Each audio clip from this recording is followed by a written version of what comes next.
Hello and welcome, everyone, to episode 141 of the number one Emmy hate club, apparently.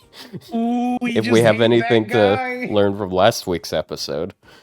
Uh, I yeah, don't understand. We don't hate Emiya.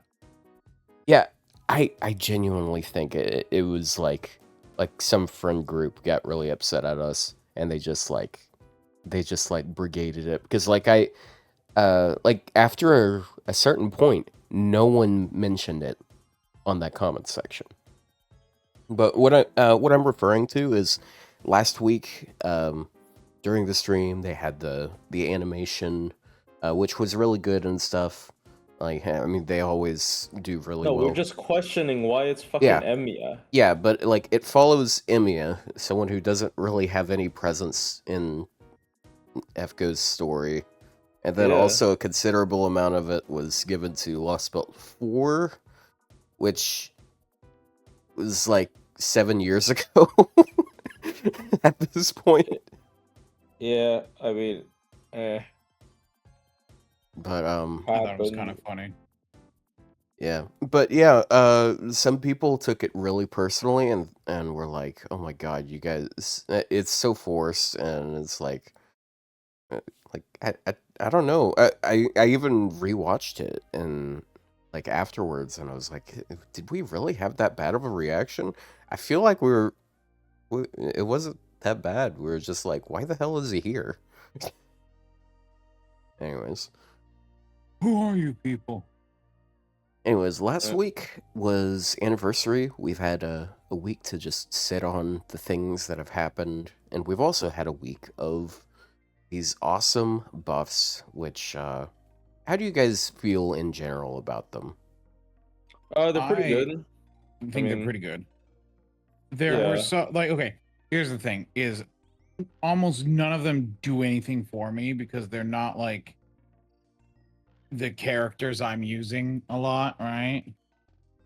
Yeah, this is because you are getting everything you want on summer. But I appreciate some of the buffs. I do think the most outside of Artoria's, I think the best buff is Himiko.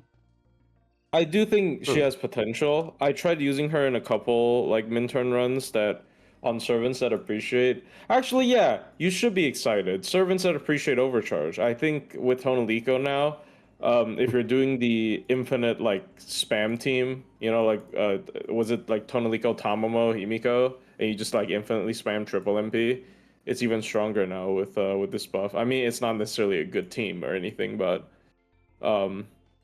yeah. Anyways. Yeah, no, it is certainly a team. Yeah, like it makes her usable. I mean, we'll talk more about it later, but it is something that similar to what people have been suggesting for Tamamo, which is just like not necessarily make her like meta or anything, but it's like make her more usable in a faster meta. Of course, she gets nothing though, so I don't know why I even brought her up. Like Tama Lancer got nothing because she is totally not the worst Lancer in the game by a mile. Yeah. She can. Yeah. I mean, like one of the weaker Lancers got the buff, and it helped her a good bit. Yeah, like okay, I think the only Lancer that wouldn't have pissed me off that gets it over Tama Lancer would be Vritra. So okay, that's fine, but still, I don't know. It's just pissed me off, but whatever. Wait, why does Vritra piss you off? She doesn't piss me off. It's just like it's not Tamamo. Like again, like she's so bad. I really feel like I've brought this up time and time again. Like and then time and time again proven correct. For example, she does less damage than Gray Lancer when both are at MP5. Like it's just this character is like unsalvageably horrible. Like she is like literal dog shit tier, but they just refuse to buff her, so whatever. Anyways. Oh yeah, Cool Alter is pretty good. Cool Alter is good not because the buff itself is like amazing or anything. It's just that he was already really solid, so he just needed a little push. Continue to and the stall animation because update I have. helps. Yeah, we can go over the buffs. Starting. Wait, no, hold on for a second because I'm still opening all of the pages. How do I? This is 14 of them to go over, so. Man. Sort. Yeah. I am very satisfied with this round of buffs.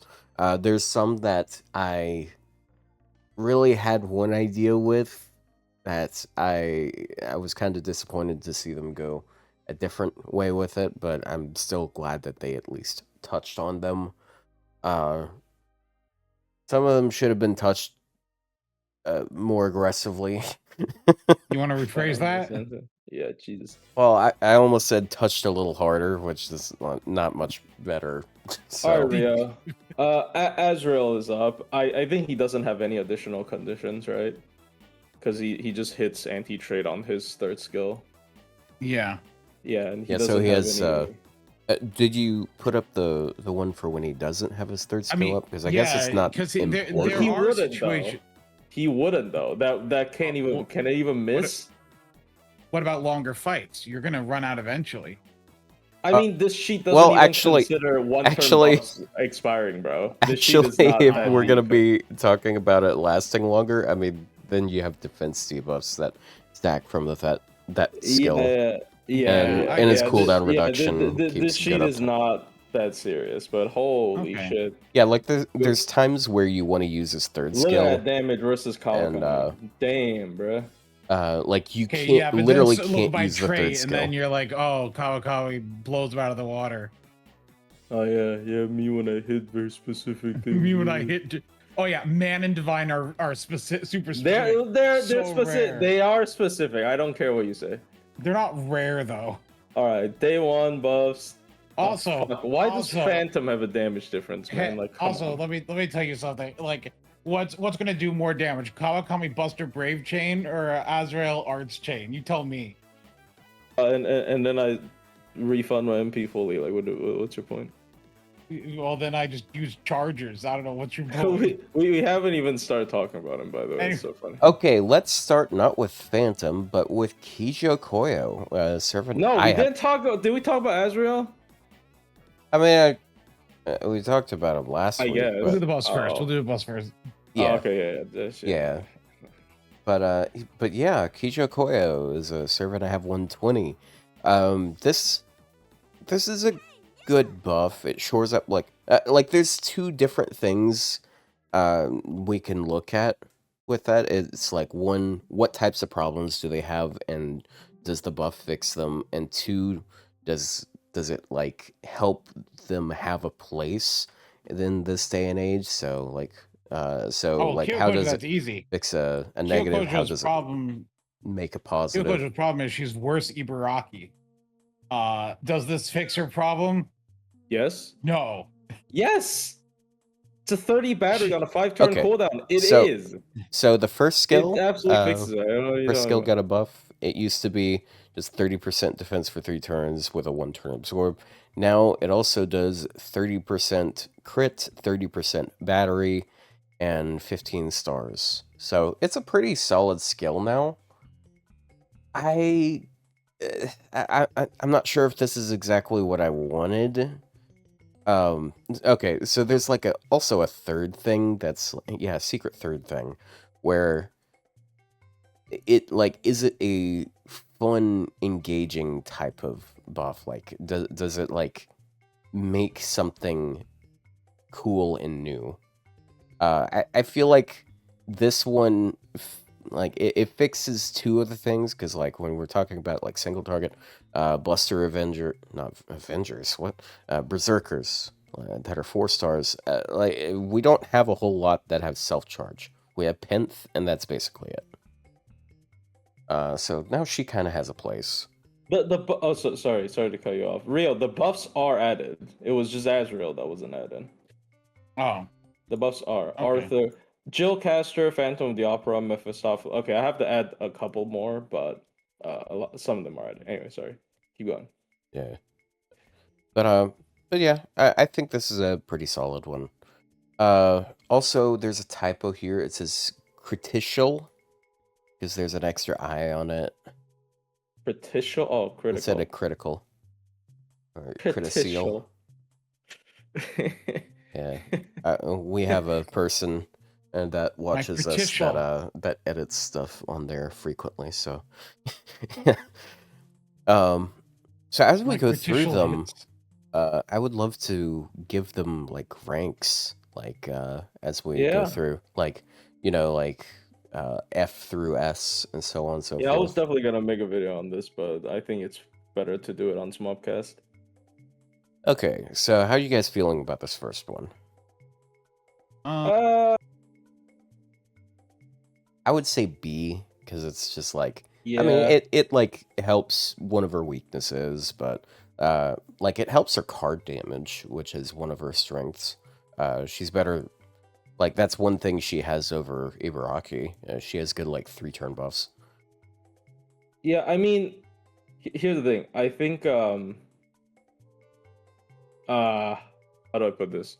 I think the short cooldown battery is really nice. Like the fact that it is a yeah, I think that's one of the stronger aspects of it. Yeah. So it's nice. Again, she's not like a great servant to begin with, so not necessarily very usable, but at least she has like animal trait synergies and stuff. So I mean, I don't know. I see it. I think she's pretty. I think it's okay. Yeah. Man, I'm looking at almost all these buffs are like year 1 servants. Which is nice because they need it, except for Artoria, but whatever, bro. Actually, she kind of needed it, but I was under the assumption that I think she needed it. I think this is pretty aggressive. Like I was under the assumption that they would just like replace her with Logris as the new poster girl, but I guess Wait, they're gonna buff Logris? no, not buff Logris, but like it's just like Logris was like replaced, Logris was just like a massively better version of her. Like yeah, self 20% charge on NP versus team 20% plus 2k heal plus overcharge plus attack plus she just super effective plus like she literally has more effects on her NP than Artoria has in her entire kit, or at least before the buff. Yeah, she has like a billion different effects. So I said B. Oh, even Artoria Saber is updated. Yeah, I agree. Okay. Up next is Phantom, a servant that I've been a believer in for a while. I think he does actually kind of have a use now.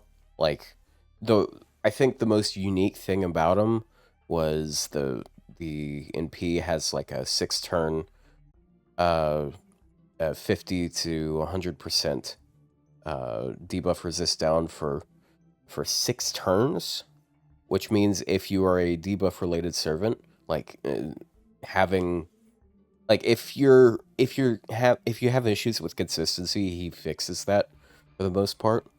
And like the previous buff he got does help with that because he got like a 25% debuff success boost. So but the most recent one is also pretty nice. They removed the defense debuff, which to some people is a negative. But now he drops 15 stars per turn. I maxed it out as soon as possible because like I had it at 8, and I did not want to sacrifice like 30 plus bones just to go from 8 stars to 8 stars. Like it is insane that reduction was the main thing back then, right? Yeah, but like I wasn't gonna use the skill twice. That's fair. But now it also has a 30% battery. The whole team gets 30% anti-charm damage. He's able to guarantee that for 1 turn, and that also kind of fits with his theme as like a a debuff chance increaser. So like he would make Kama very consistent. Then also team 20% crit because like just a little bit more general usage. I don't know how to feel about this. It's like it's all right, especially for a low star. But like if you want a low star that helps you with landing debuffs, there's Yeah, certainly a better choice immediately after this one. I do agree So with that to some extent. I like that this just gives him a role that he is like good at. Because like it means he can run things like Love's Curse, which gives him another 15% debuff success chance and another 25% debuff resist down. yeah. So Yeah, he's more flexible now.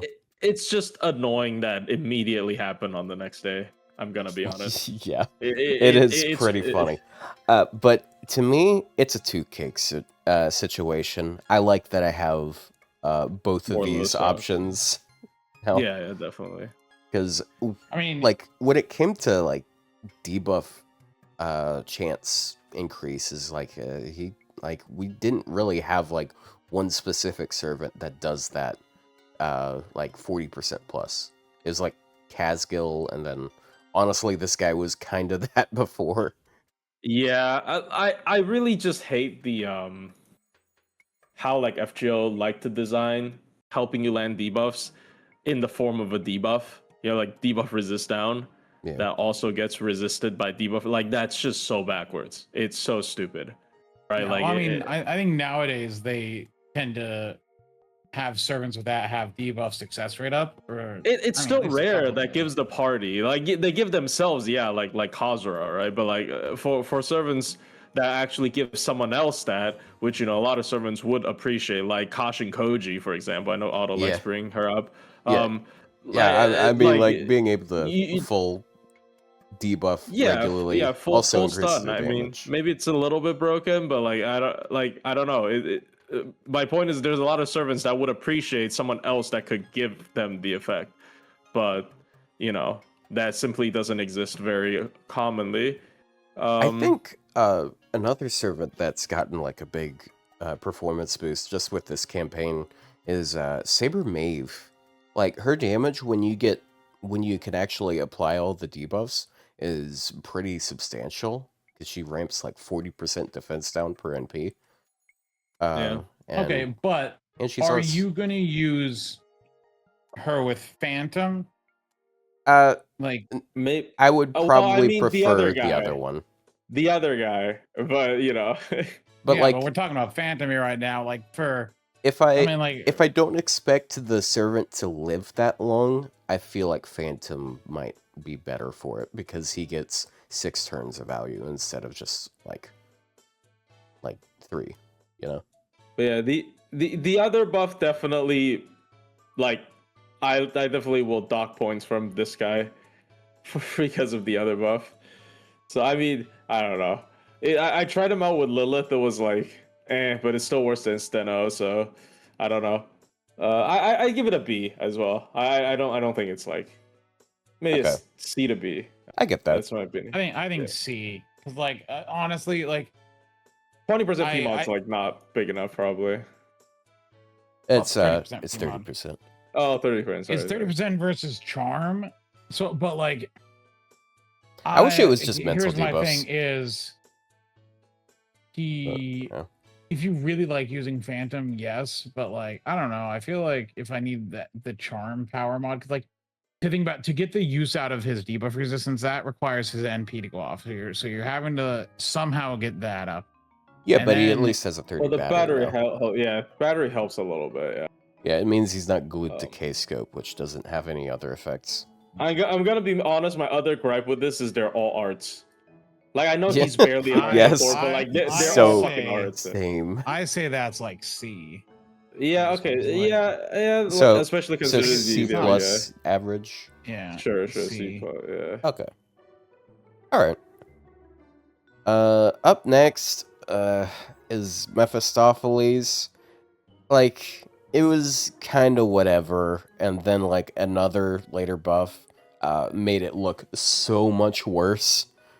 But yeah, they finally got rid of the last curse skill that that was 80% chance of reducing one enemy's gauge by 1. And they made it so it is guaranteed at 10. He has 30 battery, and the whole team gets anti-curse damage of 30%.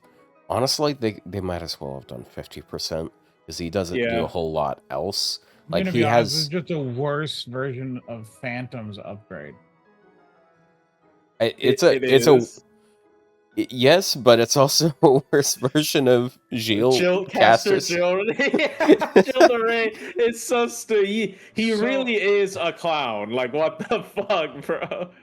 I mean, I will say, though Mephistopheles, at least I feel like he has a better use than Phantom overall, because you can do the buff block merchant. It's literally just the buff block.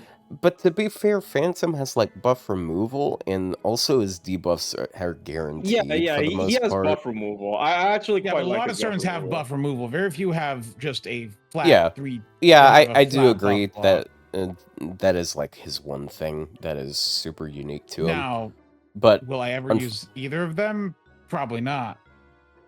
Yeah. No, this guy is fucking buff block merchant. Like this guy would literally be hell of a lot better than he is right now if his third skill swapped with his first skill, so we don't have to level him up.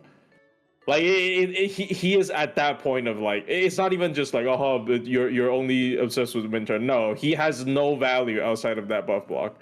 He literally is just like a worthless piece of garbage outside that buff block. So he might as well have that at skill 1. Anyways, is he a good support for melee? No, I don't think I'd ever use him with melee, unless I very specifically needed buff block. But I have other options. 30% anti-curse is the equivalent of 30% MP damage and 30% crit damage. There's better places to get that. Yeah. So this is definitely the weakest buff, I think, out of this year. So D for the bottom. In my opinion. Yeah. Let me. I have a thing up, and I'm. Oh, you also have it? Okay. I have the listing, the tier maker thing. I mean, you can rank your own, and then we can like compare. I think it's better to just go through it, because we're like, I think D is fair for this one. It might be the worst buff. Yeah, definitely.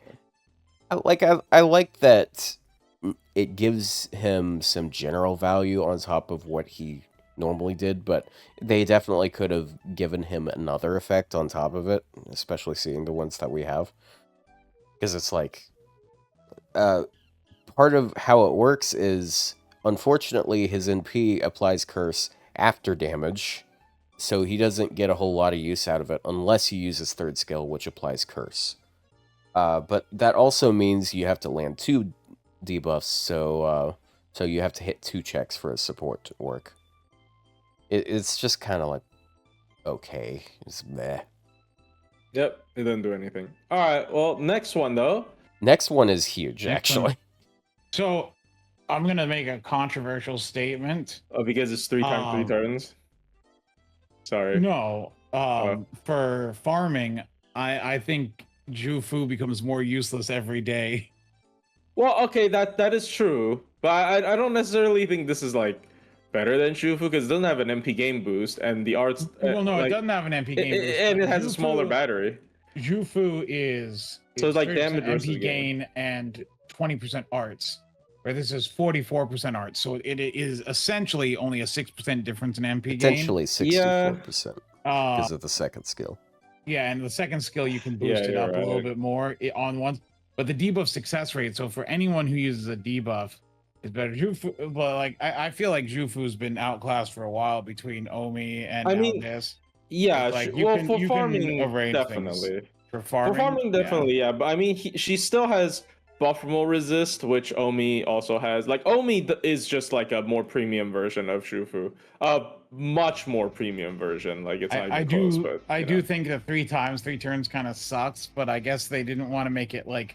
Dude, if it's Like, three turns party-wide, 44% arts, bro, I think That we would should be just nuts. we should just drag Tamamo out back and shoot her in the head. I don't actually think this is a great comparison, by the way. I know everybody's like, oh, plushie, look, this Tamamo. Like, I don't really think it's a great comparison at all. Yeah, I think I don't even. I think this is definitely really more that. of a cast skill. Like, if you mainly use cast skill as a support, it's the same battery. It's the same unique effect, and he's much less cost, and then, you know, he has, like, immediate Star Bomb instead of Star Gem boost.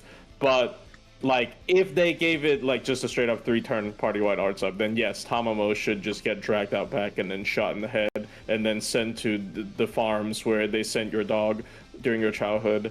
Just kill her. I'm sorry? Wait, what farms are you talking about?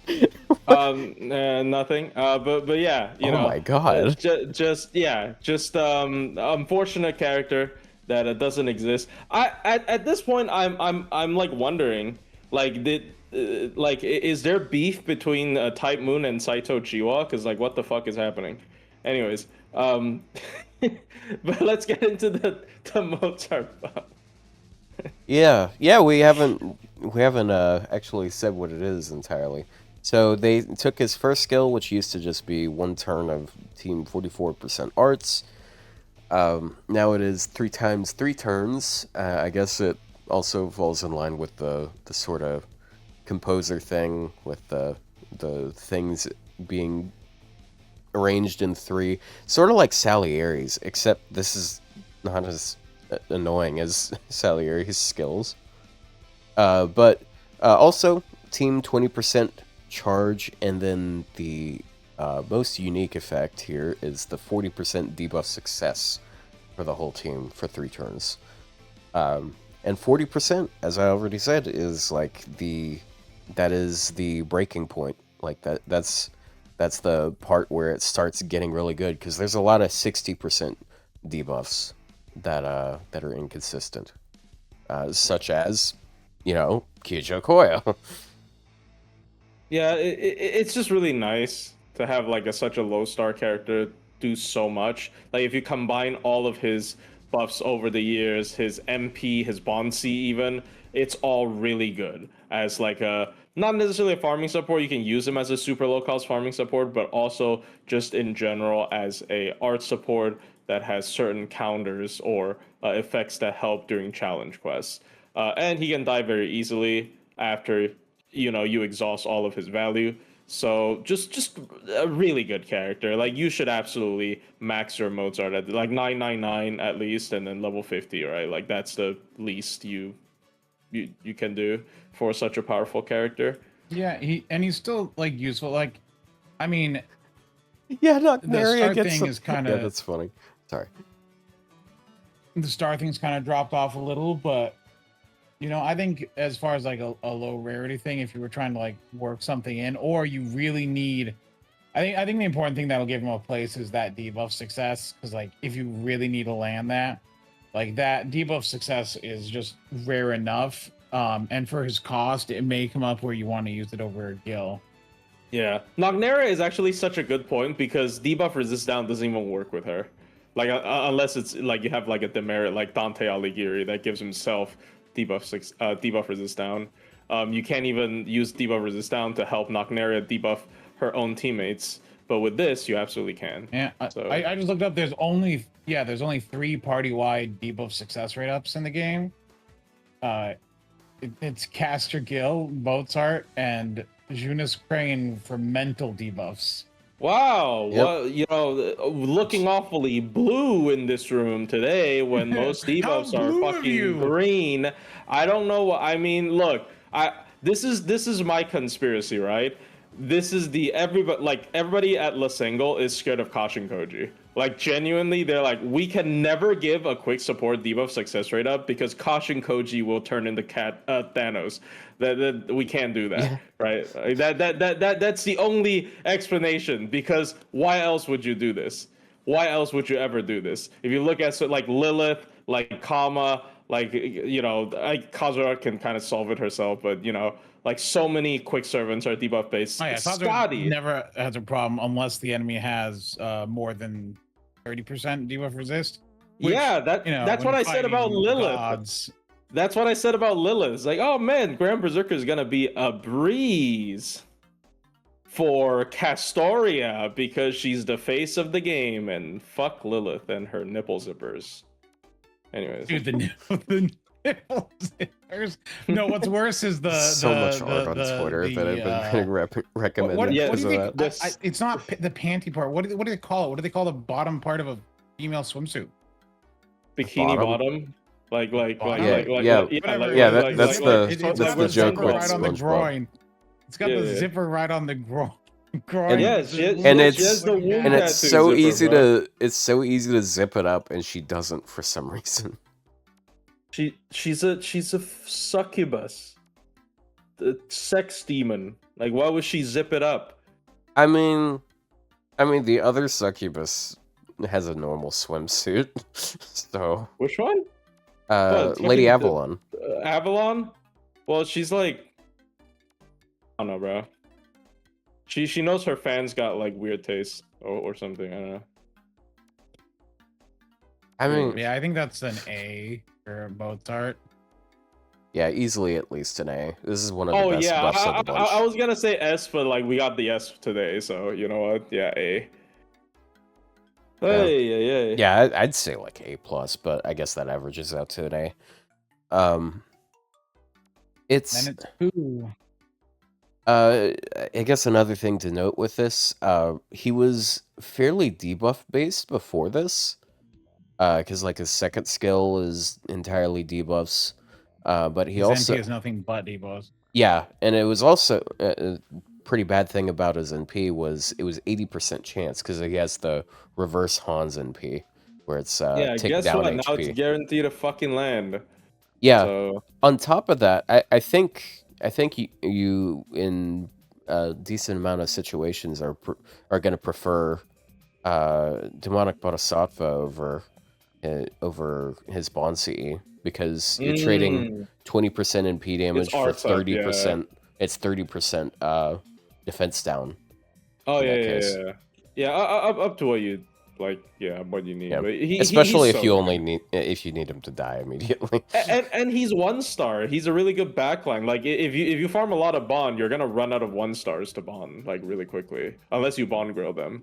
So yeah, I actually my current Bond grilling thing. I know you have Matahari Bond grilled F215, right? Or is it Corday? It's one of them. Or is it both? For my low stars, I have Bond 15 Marianning, Bond 15 Corday, Bond 15 Bunyan. Of course, all the women. My Jason is 14. Oh, 14. never mind. Immediately prove me wrong. My bad. Immediately a man. Immediately. Is 13. PP. Shengon is almost 13. And Mozart is almost 13. Damn, he looks like now, he's in his 50s, though. Mozart and Shengon were Bond 11 until this past week. And then I was going into Grand Caster for hours at a time for some bizarre reason, Bond farming. And so I'm like, I'm not going to waste thing, and I should get them up to 15 too so I can backline them for the future. So I'm now getting Mozart and Shengon because they are the lowest cost casters that I can backline. You really have that many Bond girls on JP to waste them on low stars? Honestly, now with Azrael's Temple and the amount that they gave out this year, I think maybe. Yeah, you get so much from this year. Yeah, you get 3 every 3. You get 1 per month on average from Azrael's Temple as well. Yeah, for the foreseeable future. Like, bro, I've been sitting at a really low amount of lores for a while. Now I have almost 20. Yeah. It's like Azrael's Temple also gives lores. Well, also remember, challenge quests are gonna give Bond Grails too. Are you sure? Are you sure that it's not? Oh, wait, no, normal Bond Grails. Yes, you're right. Yeah, the grand ones. The grand. I thought you meant the when they said like challenge quest will give you the Bond 16 Bond Grail. I like there is a possibility that that's only for the Azrael's Temple. I don't know. Yeah, starting the last event, the last event, the challenge quest gave you a bond grail, and so I think they're changing it to do bond grails. Also, you get them from login bonuses. Remember? Oh But yeah, it's not that I have a ton to spare. It's just that I need a selection of low rarity bond 15s to be able to backline, so I can bond up high cost units when I need to.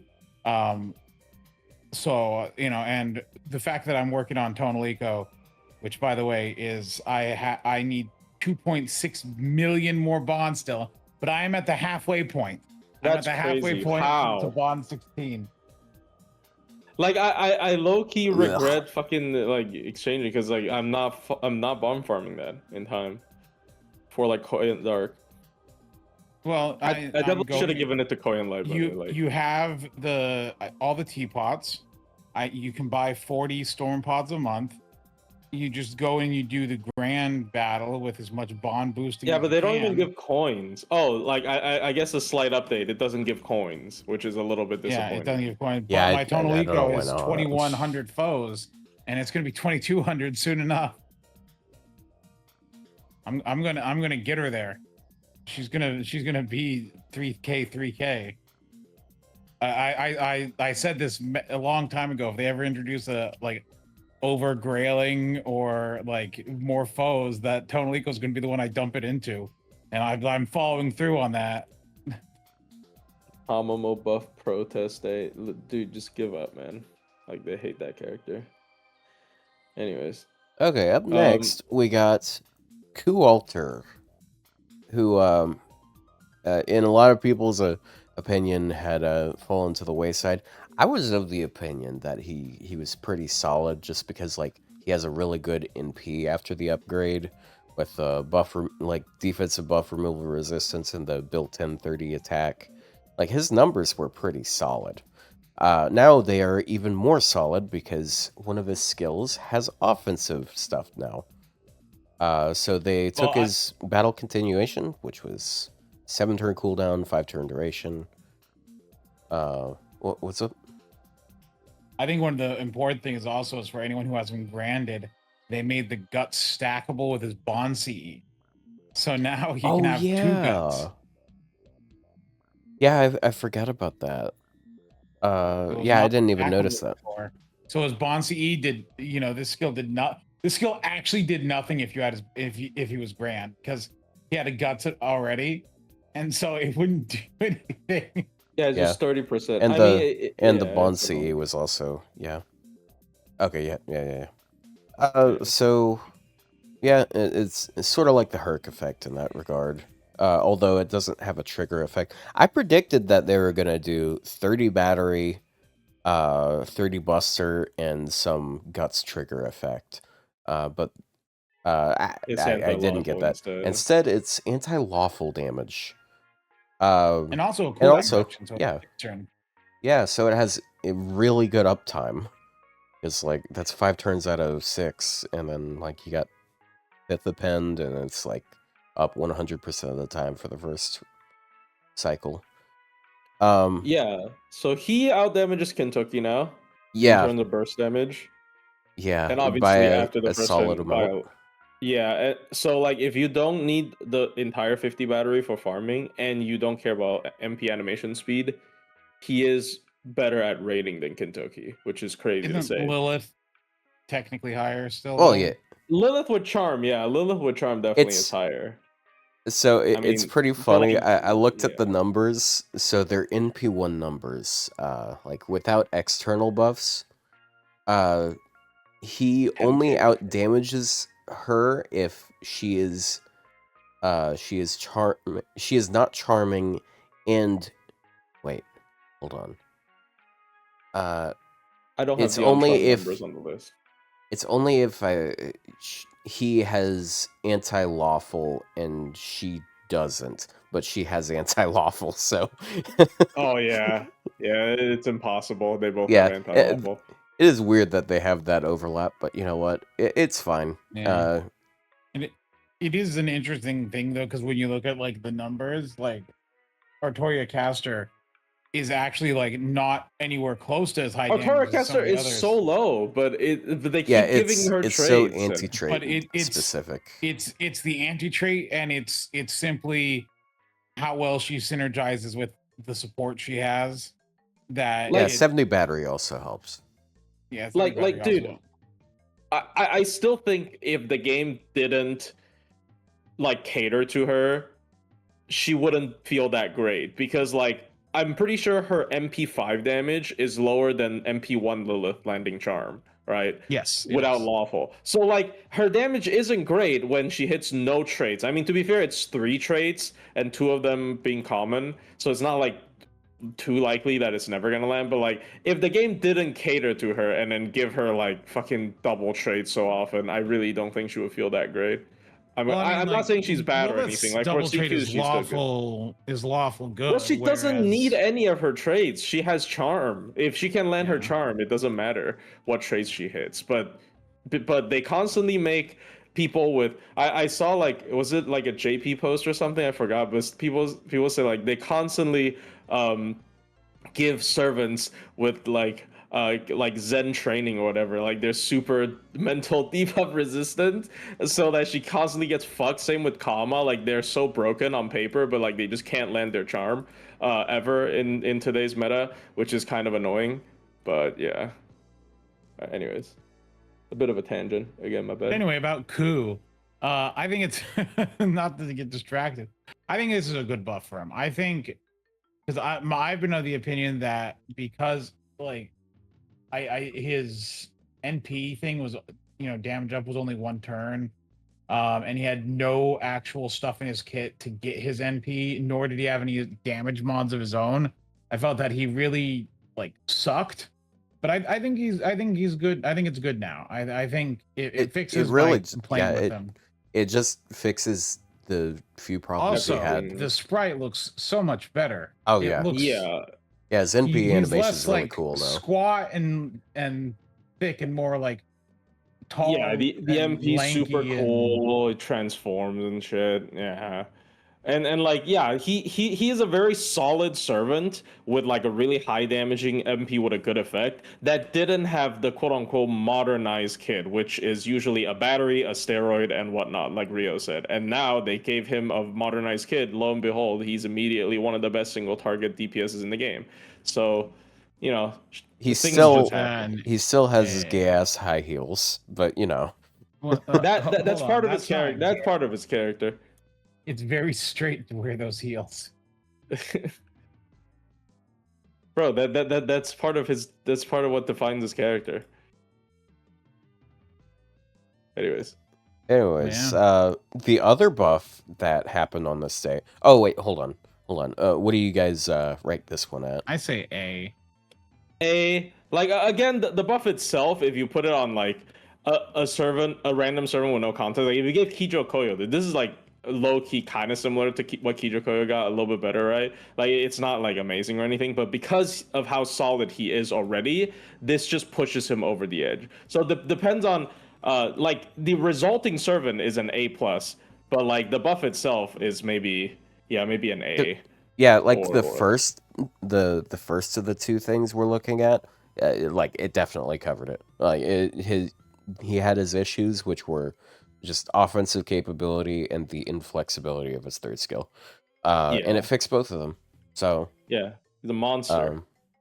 yeah, it's a pretty simple buff, but I'm always did a down for whole lot him. Kentucky being worse because like Kentucky's 1-turn burst Yes, is only good so for we can farming, whereas buff this him. guy can maintain. They we need to should Buff him at this Kentucky. point, maybe. He really needs the buff. Like he needed the buff No. after Kentucky, Buff after Lilith. I you, think man. Kentucky Yeah. does need a buff at this Here's point. about that and short like, little fuck. and if they really don't want to like increase the 1-turn rating potential, whatever, just extend the duration of his buffs then, right? Like you don't even have to increase the number of his 1-turn bursts. You can increase the duration of his buff, make him better at CQs, make him more flexible as a unit, right? I think there's a lot of ways to buff Kentucky, and I think it's about time he gets one. Even though there is another Japanese character that needs a buff way more, but Which one is that? No Mamo? idea. No, he's talking about Korean Sky of Dark. You know what? Let's just get to the next one. I don't want. Yeah. So the next one is really good as well. This is so Leonidas got a buff. I think of the 3 2-star Lancers, I think he needed it the least because the others are Dude, Gareth he's actually and nuts. Binke. Nah, this is nuts. This is Yeah, nuts. but I combined think with his other buffs. yeah, Oh my God. I think before his buff though, like I still think he was more usable than the other two. Oh, he definitely is. He was already usable. But man, this is. I would actually put this buff at like A+ for sure. Because like maybe I don't know if I overhyping because like like level 1 George or whatever, or like just George in general, because not George, Leo in general is just so good. Anyways, let's get to the buff first. Okay. I'm super excited about this one. So they buffed his first skill, which used to be just 1 turn taunt and 3 turn 100% NP gain for himself. Then they added a bunch of really good offensive effects. So there's a static 20% team attack buff, as well as a 0 to 30% attack buff that scales off of low HP. So if you're at 1% HP, it's basically 30%. So effectively 50% attack for all allies. It's not it's not contingent on you need his to be at own 1 HP, but yeah. Yeah, it's not his own HP. It's each ally's HP, and I think it would be dictates the actually amount be a that- little bit. Oh no, never mind. It wouldn't be more broken because his update's live. Well, It's not a snapshot. well, I mean, if it like scaled with his and he died, that would be Yeah. pretty fucking good. Yeah. Oh, I mean, if he died, I'd imagine it would fade away. I don't know. Anyways, I mean, it's weird if they coded that way, so that's why they didn't. But yeah, it scales with the target's HP.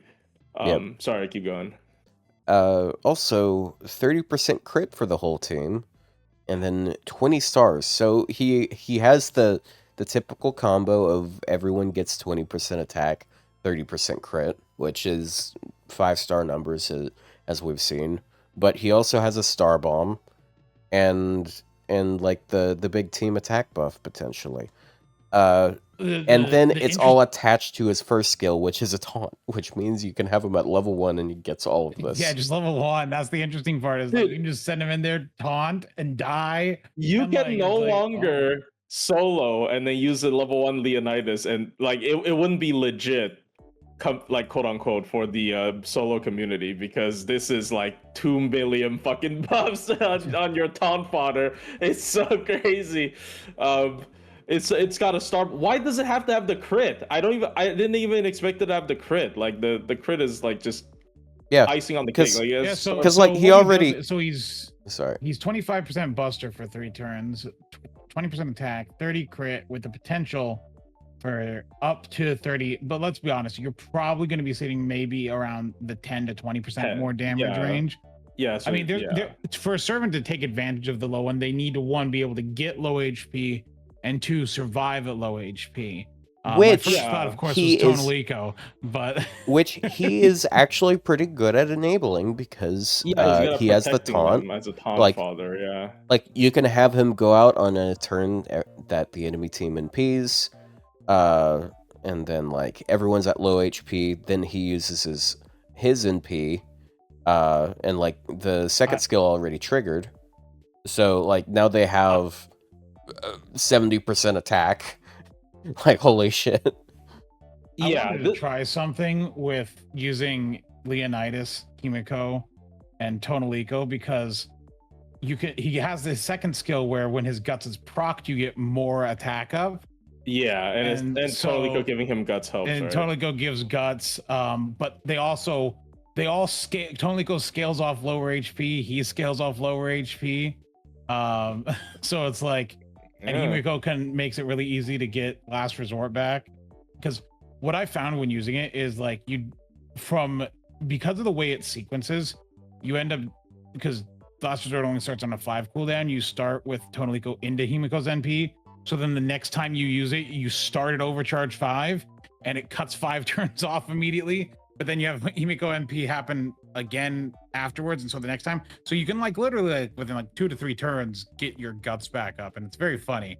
Yeah, and I'm and like, I he want to try it with has Leonidas to where like every time he's going to be taunting. his yeah, guts Leo's gonna proccing be more attack perma up. taunting basically because of he's gonna spam his MP. Like if he uses it every 3 turns, he's permanently taunted, right? So, and he definitely can with that team. The issue with that is he is going to struggle to live because like, you know, there's not a whole lot of defensive aside from the gut spam, and then that's only you're not but doing if that you every use other turn. with Himiko, if you get his MP off twice, he has 100% defense. Oh, because I guess that's overcharge. fair. Yeah, Because of overcharge. Dude, that's a funny team. That is a funny And team. then you but get gut spreading. So that's why I'm like, I want to try it, but I need to find a fight I can. One, you have to have enough time to set up. Is the problem? Is okay, getting so it set up. so I have a suggestion. That Morgan fight from the Animap. Oh yeah. Yeah, that one gives you time to set up. She does an MP, and you don't kill her immediately. I think that's a good fight for it, but you know, and it's ending in 2 days, so might as well try now. But yeah, back to Leonidas. This is doesn't he pair well with Hijikata? Yep. I used him with Liz of the End as a DPS as well. The Liz of the End takes herself to 1 HP. Sorry. My friend texted me, and he was asking if I'm free tomorrow, and I opened up my messages and I typed in hell yeah, and then I realized, oh shit, I sent that to my supervisor. Just like Missed? no context. No, his supervisor. Oh, supervisor. Hell yeah. Yeah, hell yeah. And it's He's like, gonna oh be shit, like, sorry. He's gonna be like, hell yeah, you coming to work tomorrow. Yeah, no thanks. but yeah, this Leo buff, crazy. I'm actually like, I know I'm glazing, but like I would put it in A+.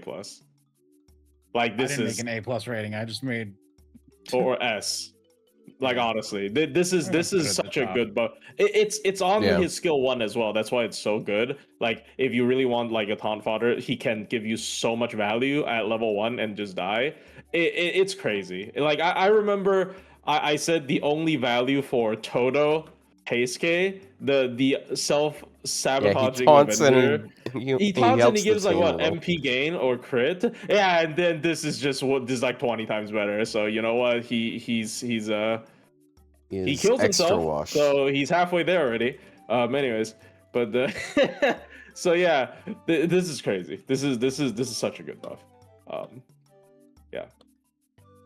Yep. Yeah. It helps him a lot, and just like the esports aspect, it helps him a lot in like what you would see him at level 65 trying to do, which is like just absorbing aggro, and then he also buffs the team more and more.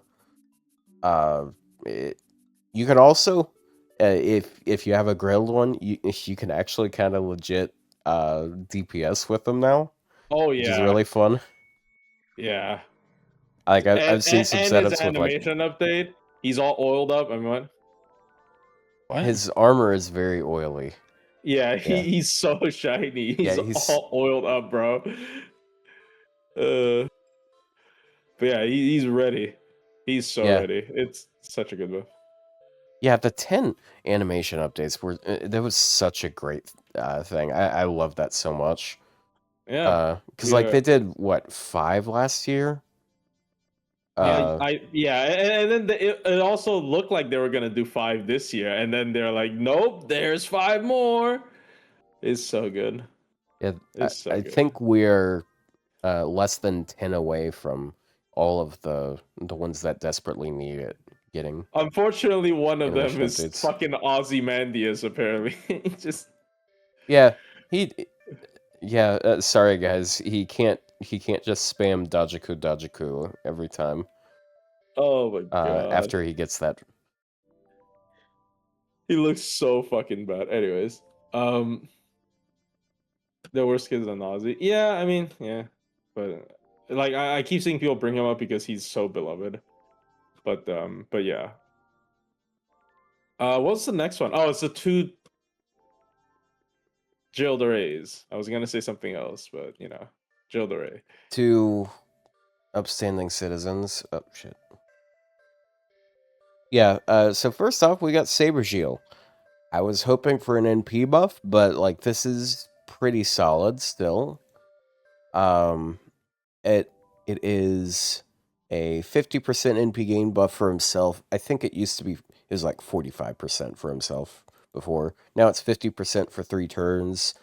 If you're lawful, you get an extra 50%. So, he's lawful. So it's 100% NP gain for 3 turns. If you're a good servant, like alignment good, you get 3 turns of 100% heal rate up. And then if Jean or a star attribute ally is on the field, he gets 100% battery immediately. So, like, it kind of solidifies him more as like a specific support for lawful good and star. I'm gonna be honest though, like it's probably a hot take, but because his MP isn't a supportive MP, like it's a non-damaging MP, but it isn't a supportive MP, right? It only buffs himself. I'm actually not the biggest fan of this buff. Yeah, Because I still don't think he has a purpose. Because like, what is the point of, I pair him with a star lawful good attribute, right? And I get his MP, and I use MP, and then what? And then nothing happens. So like, Yeah, if his MP was like a supportive MP, I would have appreciated a lot more. I definitely agree. Like, I think his biggest issue is his NP is just kind of. Wait, is it upgraded? No. Okay, so this is setting up for a future buff, basically. Like if in the future he gets well, I an mean, NP that's upgrade, what I thought for the first skill too. But like his NP has potential. It's 100% self attack for 2 turns. Like you make that a 3-turn buff. Like you don't even have to make it all that supportive. My idea was like, give it team 20% charge, remove the debuff, maybe scale up the stars. And then like the numbers he hits with the 100% attack, and because like he has 100% attack, he has 50% crit from his first skill, he has 52% buster permanently, between the 40% on his third skill and then the passive. He actually hits some pretty decent crit numbers for a 3-star. Yeah. It's just 2 turns and then also a demerit for no reason. Like that should really change. I'm surprised they didn't do like a one-time debuff immune on the second skill. I think that would have fit really well. Yeah, it definitely seems like his MP needs to be better, right? Because as of now, the 100% self-charge doesn't actually achieve much because of how lackluster his MP is. But this has potential if they buff his MP, right?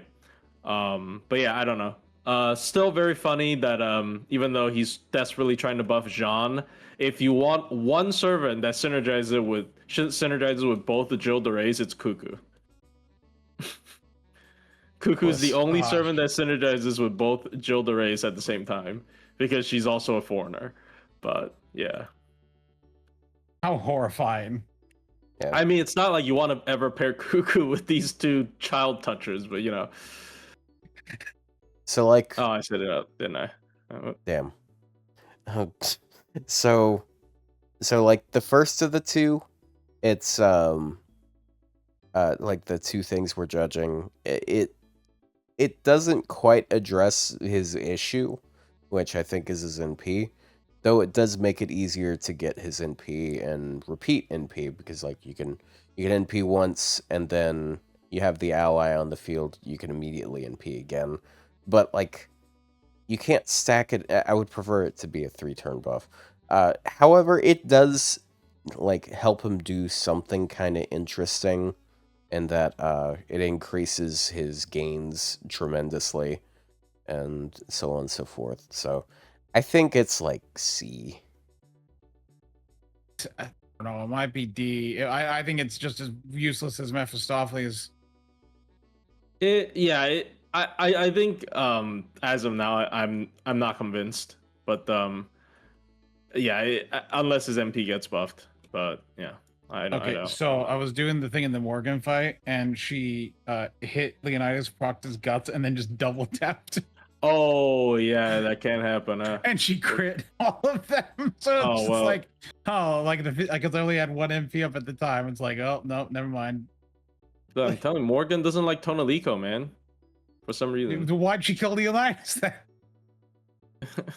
I don't know. He was just saying, I would also not like myself if I was forced to fight against a cringe version of myself. That's actually just me right now, but whatever.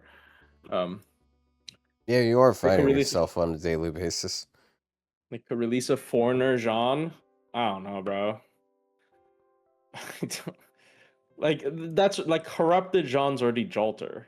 Unless they make a second summer Jolter. Like, bro, they made Ruler Jean 2. like they're gonna make Jolter 3. Jolter 3, let's go! Jolter 3, nah. I always thought it was a very strange move on their part to make the summer version unmonetizable. Oh, well, early on they do that, like Skahag. Early on they put like the popular SSRs as welfares for summer so that, people that are poor can still enjoy their favorite character. I still think they... Yeah, like Habitrot. Do they do Habitrot that? fans win because they don't have to spend a dime together. They don't do that anymore. They used to do that. What do you mean? Are you saying Huyan Zhou is not popular? No, I don't not think as she's popular as. I really don't think she's popular. She's popular in her CEs. Like the actual character isn't popular. Like, okay, that's false. But like, I don't know. I didn't think she was like a she didn't. Maybe because the roster is bigger, she didn't feel like a staple, right? She didn't feel like Morgan. She didn't feel like one of the LB kings. I feel like Huyan Zhou's one of the servants that resonates more with the Western audience than really than the Japanese audience. I don't know. I think sort people of really like how pathetic she is.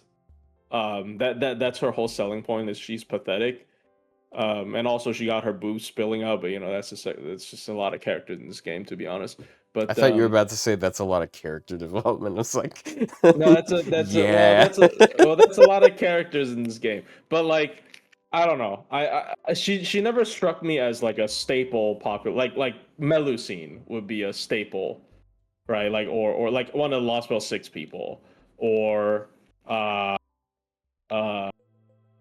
don't know. I can't think of what. Anyways, or Olga.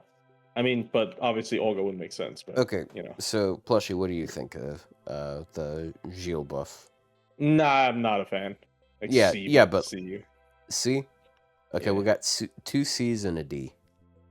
Yeah. I think D's nuts. So but it's closer to C. We can put him in C. Fine, you cucks. Yeah, I think it's better than the Meph buff for sure. If only slightly. Up next, speaking of the Meph buff, this is really funny contrast here. So, Caster Gilles de Rais, I thought they were going to go in a more supportive direction. What they ended up going with was Semiramis. Just made him Semiramis.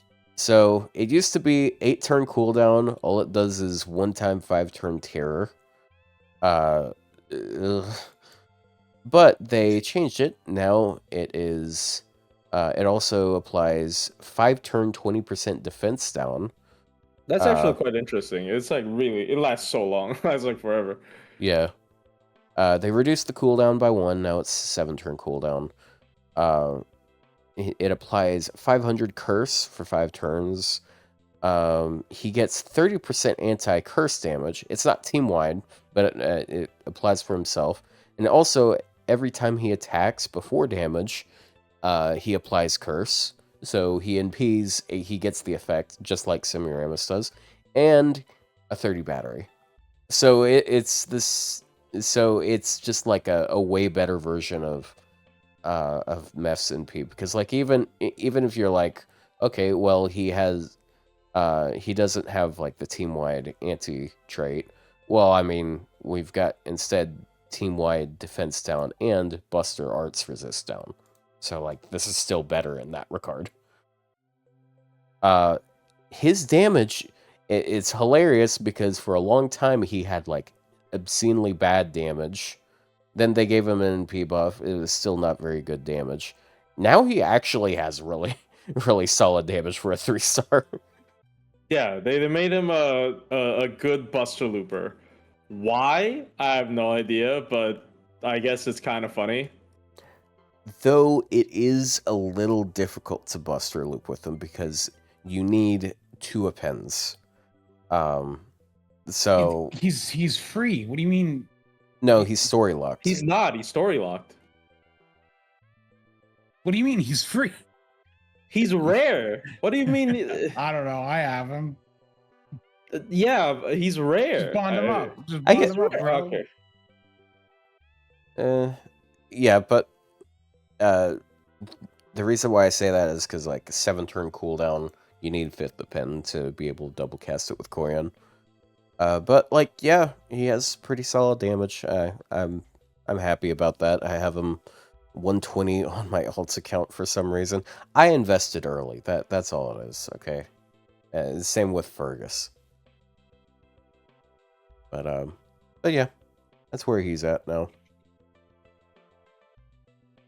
What do you guys think? Like on honestly, okay, look, he's still not great, but like maybe from a pure buff standpoint, maybe an A, because like this is solid. This made him a really good Buster Looper for what he is, even though I don't think people really care. You know? Yeah, for what he does, it's good. He already has the battery, the fact that they made it sure it was preemptive is nice. yeah. Yeah. I think they're definitely a lot less scared. Like, I feel like there was a period when they were doing buffs, they were like really scared of like, oh, we can't really make them loop that easier. And at this point, they don't really care anymore. Maybe they care a little bit too little, judging from the Artoria buff today. But whatever. I mean, I would say B, but if you guys say A.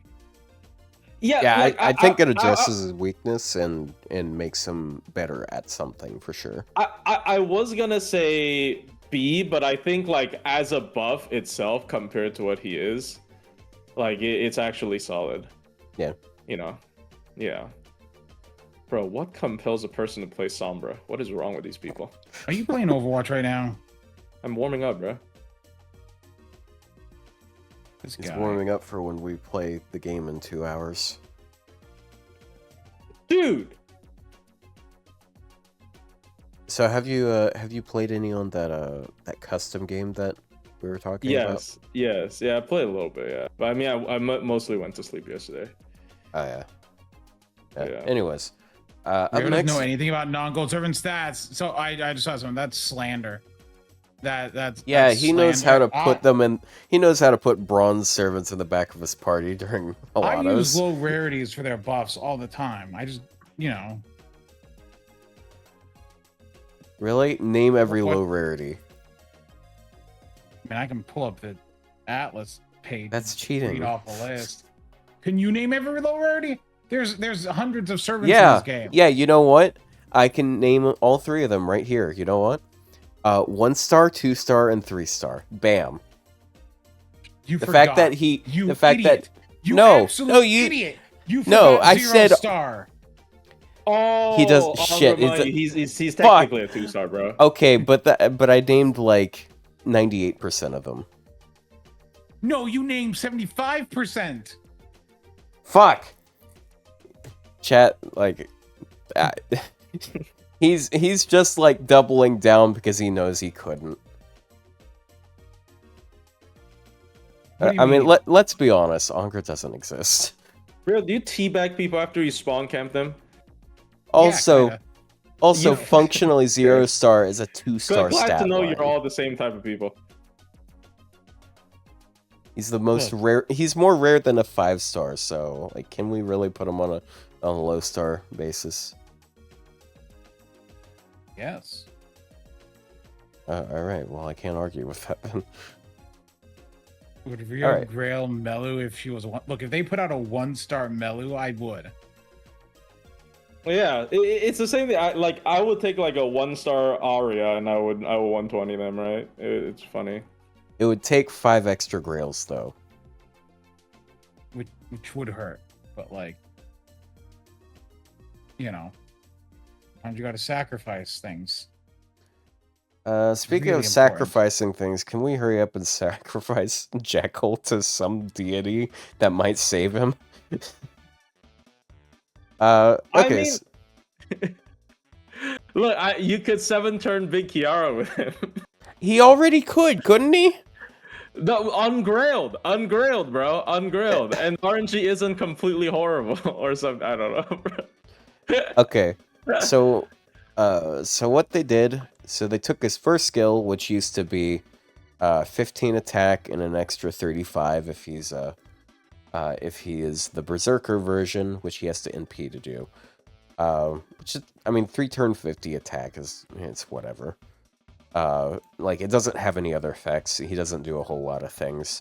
But what they did is, now it has 2 sets of effect, which they should have done for his third skill when they buffed it.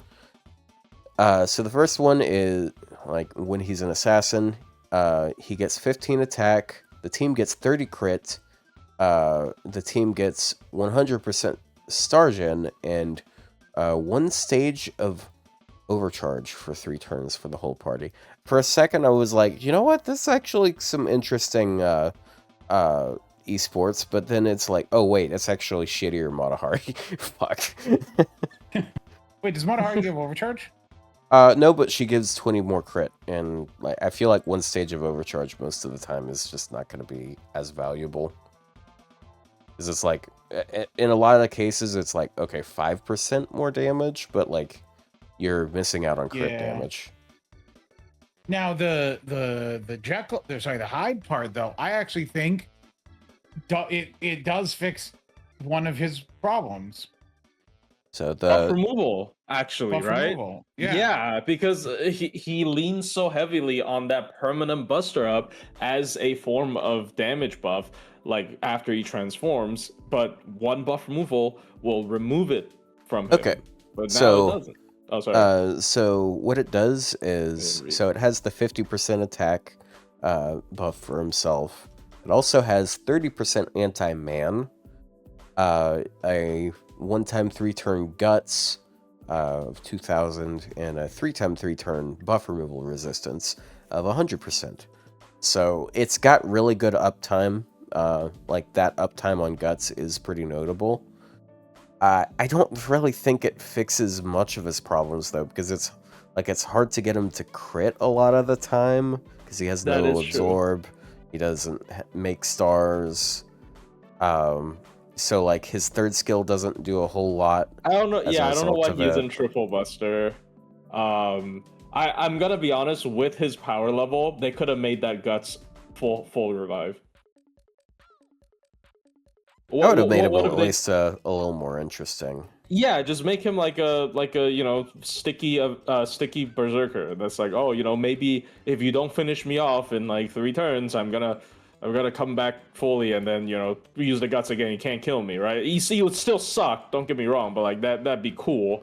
But 2,000 guts is like way too small to be cool. I think they definitely could have, because they have to remember, every other transformation servant that requires an MP turns into an ungodly monster, right? Obviously, they're all 5 stars, like Aoko, like Paladin Mash, but like, you need to give him something if he doesn't have an MP after he transforms. Like, he needs to be like really, really strong to like feel warranted, and he doesn't. So it's a cool buff for sure.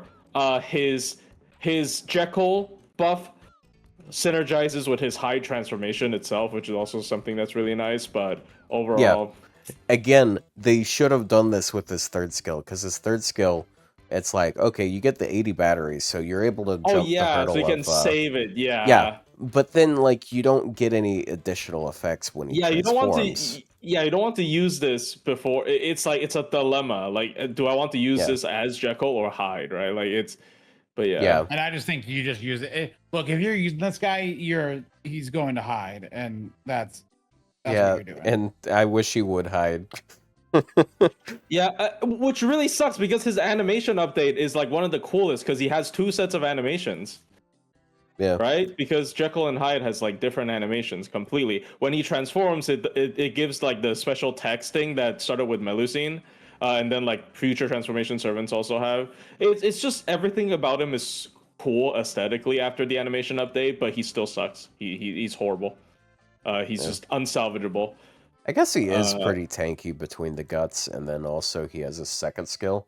Because like his second skill is kind of nutty. Because you get it's 160% chance. Yeah, with a short cooldown, but like, man, I don't it can know, stun Summer Scotty. Like that at least is nice. But it's I really think they should have can't really made his him. guts like 10,000 HP or something. Like then I'll be like, you know what? I'll actually solo with this character, and it'll be a little bit interesting, right? It'll be kind of fun. Or if you could reuse his NP, even if you don't make it damage or anything, it still has like a full heal. Yeah, permanent buster. That stacks, right? You can keep on giving him more. That buster would at least drops. make it more interesting. Yeah, it's just that they have to like really not be scared of making him too broken to make his buff like actually feel worth it. Because look, what? Trust me, you're not gonna accidentally make him too broken, bro. Once they double buff his NP to give him a second NP when in Hyde, then you'll be laughing. Yeah, okay. Even when that happens, right? You still need to first transform, then use the NP. And that was like the biggest reason people were complaining about Aoko. People were saying Aoko needed a buff when Super Aoko is literally one of the most broken 5-stars in the game. But because of that requirement to spend 1 turn to transform, it is a legit drawback. So you should get equally rewarded for it. So yeah, I think you should make him broken after he transforms for a 3-star, I guess. But anyways, I'm just a little bit disappointed. The buff itself is cool, but you know, I don't know. Yeah, it didn't really fix his issue, in my opinion. Well, the buff removal did, in my opinion, but like but like that's I feel like that's that's not as important of a one, because it's like you don't always run into buff removal. It's nice to have buff removal resistance for when that happens, but like if you don't run into it, it doesn't do anything. I guess, yeah. But like, I guess like the Stargen might help him slightly, but he still has dog shit hit counts, so it's like, okay, now you're making like less than 20 stars per turn still. So chat, hear my idea. So like I had this idea a couple days ago. I think it's a good idea, actually. Okay, so my idea was add this other thing onto his NP, where after he uses it, he gets like a every turn it drains up to 50% charge from himself, and depending on how much charge it drains, he gets certain effects. So like if it drains 10% charge, he gets like stars for that turn, so like 10 or 15 stars. If it's 20%, he gets like a 20% attack buff for 3 turns. If it's 30%, you could do like 30% crit. At 40%, it could be like a heal, or maybe you go with absorb on one of those effects. And at 50%, you give him cooldown reduction. I think that would make it a lot more fun. You'd have reasons to keep charging him afterwards. And also, you could do some really funny stuff with Koyan, because you could just keep looping his skills over and over again. And you could at least like make him ramp up and do like a shit ton of damage. And then like the stars every turn would help. Yeah, that's my idea. Give him something to do with his MP gauge, yeah. MP gauge, yeah. Would he last that long? Well, I mean, if you make it so like at 20 or 30%, okay, he gets like 3k HP, like max HP increase for 3 turns. I think that would help him. Now, to be fair, his gains aren't like that incredible, but if he's critting consistently, and then you just keep funneling charge into him, yeah, it'd be nice. Also, okay, what do you guys think, score-wise? I think it's like C at best. Yeah, C. Yeah, probably. I mean, even though Yeah. the buff, this is the opposite. Like the buff itself is pretty cool, but because the servant is so bad, it doesn't really help him. Wait, hold on. Can we? I'm putting Jekyll in D and Hyde in C. Oh my god. I don't even think Jekyll's is bad though. Jekyll's is pretty good. It's a party buff as well. At least helps them make more stars for him to miss using, because he's gonna have Berserker Absorb. So someone in YouTube chat asked, who has the better damage now, Mephistopheles or Gilles? And also, what would you buff for the weaker one? So for Mephistopheles, I think they should have given him like an AoE attack or buster buff. You know, like, you could have put like, I don't know, Star Drop or something. I just think he could definitely use like a little bit more general buffs, because like 30% is decent, but it's just like it only works against one enemy unless he NPs. Because like his one niche is really cool. It's just he doesn't do a whole lot outside of the niche. You guys have any thoughts, or? I don't know. I don't I think much feel about Mephistopheles, to be honest. I feel like Understandable. I feel like giving him like a curse as a direction is already wrong. Like give him like anti-curse, like that's already the wrong direction to take him, in my They opinion. could have done like 30% anti-debuffed enemies, sort of like Arjuna Altars thing. Yeah, I think or that would. anything. I think that would be so much more interesting. Yeah. They try to make him a support, but like it's curse. It's like it's another curse support, which we already have like a billion of. So I don't know. Yeah. Okay, so up next we got yesterday's set of buffs, starting with Vritra, one that I predicted partially. I predicted an P buff, but they still did something pretty solid. I think it's a really good one, actually. I think it's not the buff I wanted. Really? I wanted Melosi. Oh, okay. I was like, I think for Vritra, this is like, Cringe. there's an argument for this to be better than an MP buff, you know? Okay, Well, look, so it fixes her main problem with that stupid skill. Let's be honest. Oh yeah, we should read it. yeah, so it is. So it used to be 5-turn, one-time guts, 10% charge per turn for 5 turns, and the whole party gets 120% NP damage buff. So it's gone as soon as you use 1 NP. They switched it to be 3x 5 turns, not the guts, though. That would be insane. the 3x 5 turn NP damage buff. So if you NP 4 times on 5 turns, you're going to miss out on 1. I don't know why they didn't just like make it 5 turns. It wouldn't be broken or anything.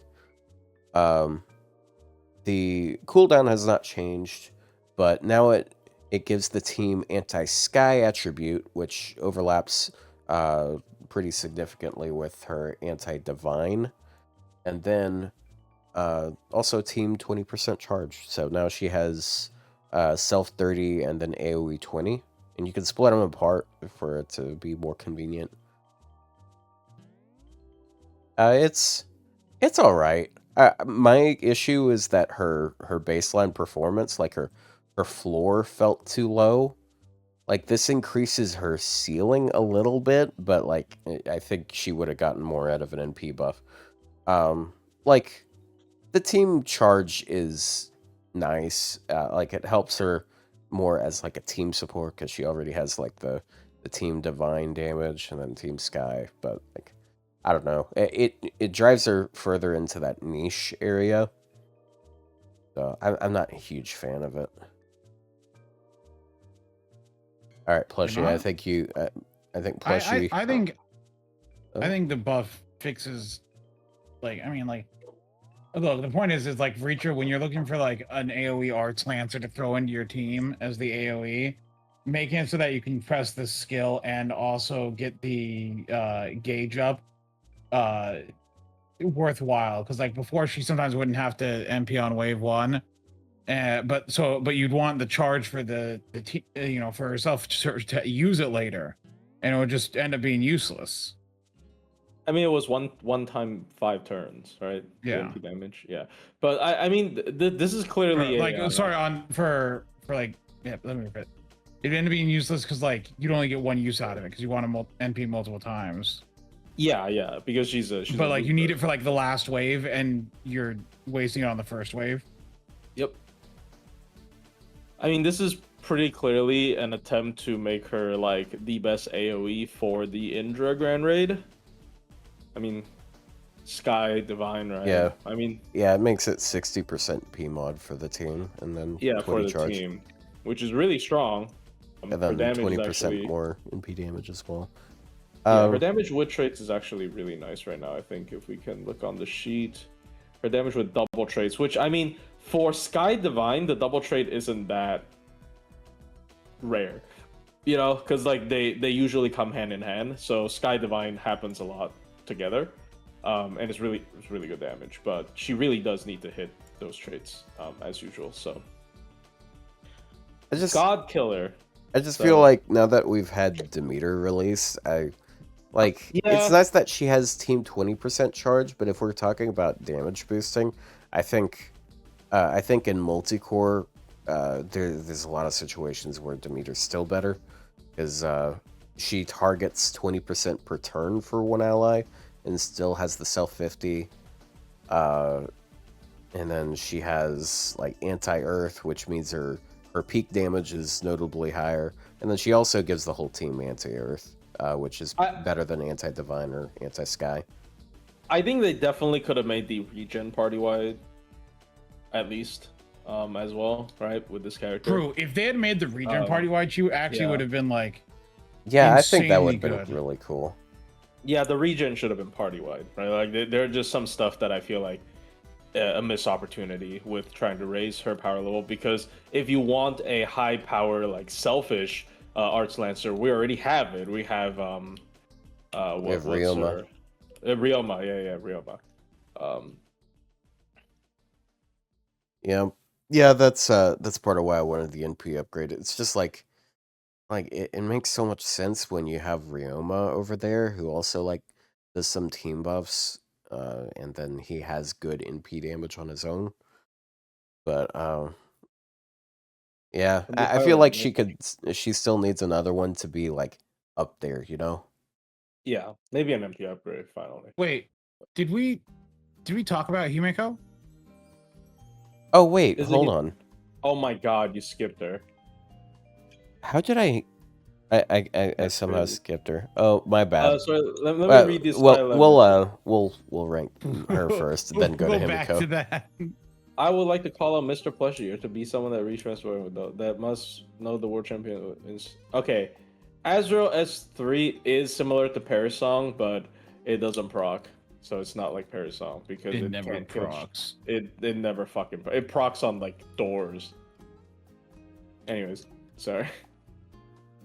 Okay, anyway, so how are you guys Vritra's feeling? Like, I think, I wish, I do wish that the gauge per turn had been for everyone. Imagine that, like, just like another. That would have been more comfortable, charge, right? Regen. Yeah, though she does spread 20 charge now, like that. That's what I mean. If you give like 20 immediately and then potentially 20 more, maybe there are breakpoints that only she can fill as opposed to another AoE. But if it's just 20, then this is like It's another Taikobo battery. She's another Taikobo battery character, right? She gives herself 50 and then she gives everyone 20. It's so common at this point that I don't. I think like you need to make. I think it's like breakpoints. B. It could be an A, but it could be an. I don't Really? think it's insane. I think it's For better than Vritra, fucking. It's is better it? than fucking. Like a lot of people put. it Like below. again, I feel like her issue is her damage floor, not her damage to ceiling. And then like you increase the floor and the ceiling's gonna go up too. So That's fair, I guess. Like, Yeah. what's the list update? What, like, where is she? Let me look at in comparison to the other AoE arts lancers. Arts, AoE. I mean, her Like- damage doesn't change. Like at base, it literally didn't change because it's only considered as one turn.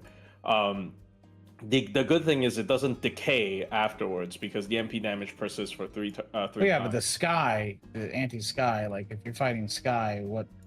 That's If you gotta hit be- Sky of Divine, 56,000 at MP5, so it does out damage a lot of Lancers. It is really high if it hits both, right? Like it's like a single target Lancer. It's still lower than Artoria Pendragon Lancer, by the way, which is kind of crazy. Well, I'm just looking at the AoE arts. Oh, okay. Not all of them, because the AoE art situations are different. Oh, I mean, but- if she hits double trade, she beats Trailers for sure. She beats like everyone, I think. Where's Well, Demeter? for double trades, she doesn't beat Demeter.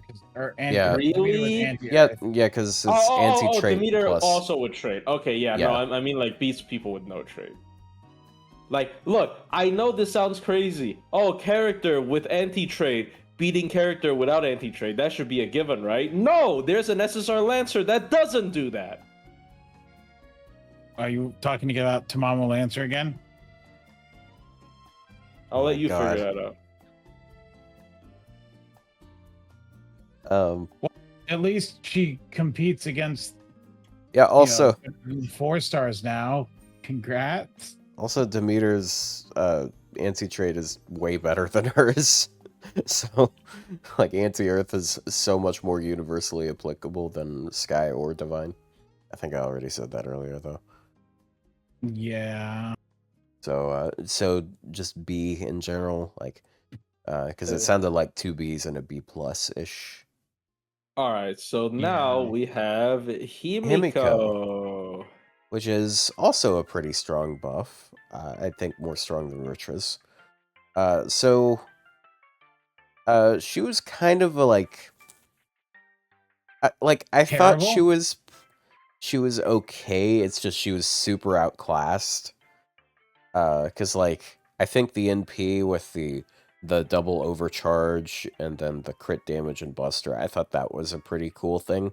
Of course, like there's other servants that do it on a skill. You don't have to NP, and like even though she had a 50 battery, like I mean she has a 50 battery one time, and that meant you needed a specific CE. But now that after the buff, you just need the second append, because now she has 30% AoE charge. She has 30% crit AoE, and also 24 stars. I didn't realize it was 24. I thought it was just 20. So it's in line with her first skill. Yeah, it's 24 it's stars to as match in up with the first skill's Yeah. delay. Yeah. So basically, you always have 24 stars. So Like, just, the is the there biggest some problem with Himiko something is with that her in 24? she was useless She a to fan the of party Jack until Bauer? you used her NP, and getting her NP required her to run a start and charge CE, or you to dedicate charge spread to her. And as a Buster servant, you usually aren't dealing with that much spread charge, right? Yep. So now- like she was just, it just sucked. But now it's just like, it's free. Like my Himiko is. I went and I looked at my Himiko and I'm like, oh, she's MP2. And then I look at my second archive and there's just 2 more Himikos sitting there. And I'm like, guess you're MP4 now. That's It's Damn. like, I'm like, what Bro are you doing just sitting has- here? Bro just has it like spare batteries in the corner. Well, I probably back For, when she like, came out, I level probably one, thought right? there'd be some use for Yeah. level 1, and then I guess somewhere along the line I acquired a second level 1, and I just put it in the second archive, not thinking. I think after this buff, you definitely level up the MP instead of Yeah, going for because level like 1. it, Yeah. at MP4, it's 47.5% bust drop every time you use it, and then she does overcharge, and that's critical damage. So like the fact that she can actually use her NP now and help others with NP, because spread 30 is super important, because that means if anyone on your team has 50% battery and 20 append, that's an instant NP. So like it just helps the teams. It's obviously not like for the fast clearing teams, but it's for the teams where like you're going in. I mean, it could be a fast clearing team if it's a boss fight, but then not like farming. But like if you're using it for a boss fight or a gimmick fight, getting access to it is great. And I appreciate Yeah, because of overcharge. tonal eco. The tonal eco. Yeah, I think, like, again, her problem really is like whether this is enough value, right? Like if you really don't care about overcharge, the buff numbers still isn't great. It's very geared towards crit damage, which Buster absolutely do not need more of. Like every Buster support has a bunch of crit buffs. It's what I feel that 80%. Buster units have better overcharges in general, though. That is true. Well, there are a couple of select ones that have like really strong overcharge. I don't know about like in general, because there's a lot of Buster Servant that has like a 1-turn MP damage up as overcharge, right? So I don't necessarily think every character fits this.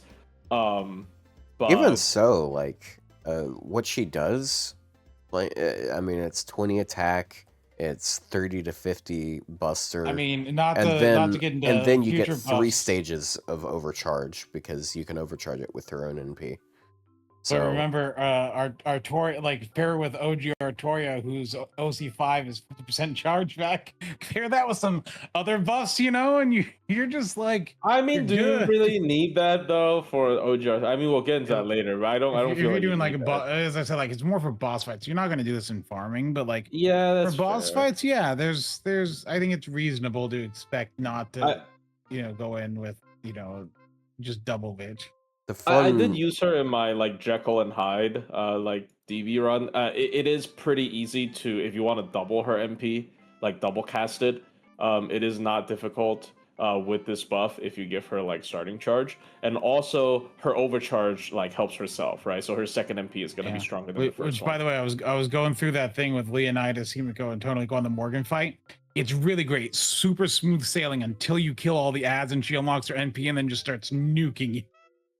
No, so it kind of fell apart there, but like But no, yeah. Well, I mean, it's got easy. It's not Gus. that bad to get her in. Well, yeah, but then she just starts like critting and killing everyone one at a time, and it's like, oh no, it kind of fell apart because unfortunately it was not enough to keep Leonidas's 100% defense up the whole time. But like, okay, I have another suggestion. You can do it in the what if you can do it in Azrael's temple, because they always get involved, so you can just stall. You can like stall. You can set up. Stall forever. Yeah, you can set up, and you don't kill them, and then eventually you can kill them. Who lives longer? Yeah, put curse codes on them just so you can slowly chip damage. Oh my god! Actually, no, that wouldn't work because it can't break they bars. chip you too. They also chip you with curse, but anyway, but yeah, like sorry, I didn't mean to. You're good. So yeah, I think this, in my opinion, was my favorite buff of this one. But I'm biased because it works for the units I want to use. Yeah, for Tonal Eco, this definitely is really good, right? Well, like I use a couple there's a couple bust units that I think, like, I know it's only 1 turn, but Logris's overcharge is a higher scaling NP than most. Like it goes to like 60%. It's 20 to 60, which is higher than most, even though it's 1 turn. So like that'd be useful, and it's more crit. Other such bust units I use, such as Hakuno, that the overcharge doesn't matter, but Buster and crit. Like I don't know. I just feel like it's another source of spread charge and like stars and like stuff like that. Yeah. For Melusine it works because Melusine is Buster up on overcharge. It certainly makes her less awkward. Like characters that have majority of their values on their MPs nowadays are usually considered too slow. It's just really nice to see like a Japanese divine character that's themed around mirrors get a buff like this. You know? True. I feel like you're implying something, but No, I mean, no, I'm not. Just you know, just pointing it out. Just pointing out. it does in because I was doing some testing on the Azrael fight. It does improve Hakuno's stun from 60% to 90%, which is good. Oh yeah. So Very nice. yeah. Yeah, you know who does more than that? Caution Koji. No, I Oh, was talking who supports more of that. Who? I mean, two servants that we've already talked about. Okay, but Hakuno's Buster. Ah, good point. But yeah, I mean, like all jokes aside, like, it is pretty nice. Like art support's pretty universal.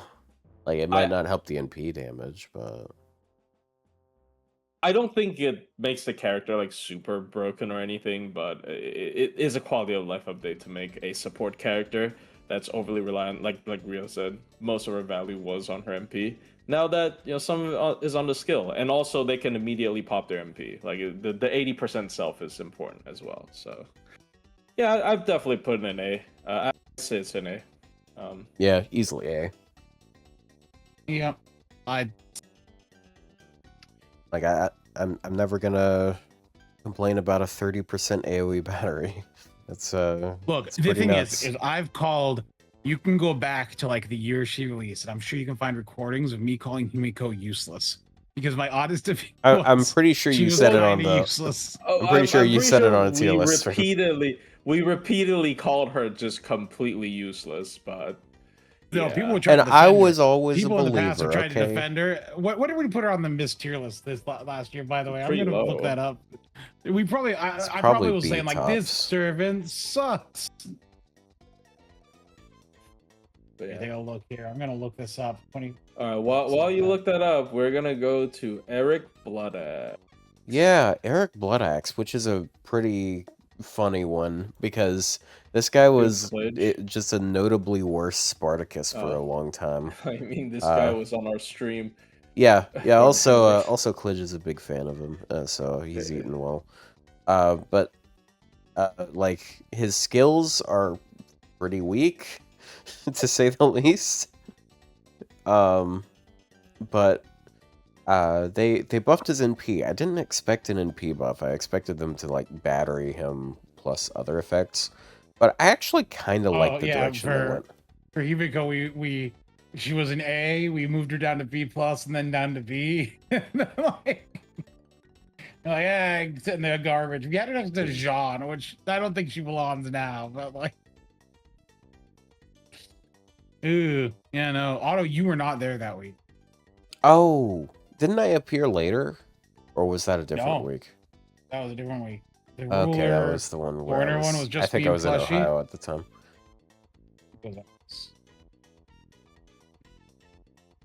I think Foreigner was the one I appeared late on. I don't know.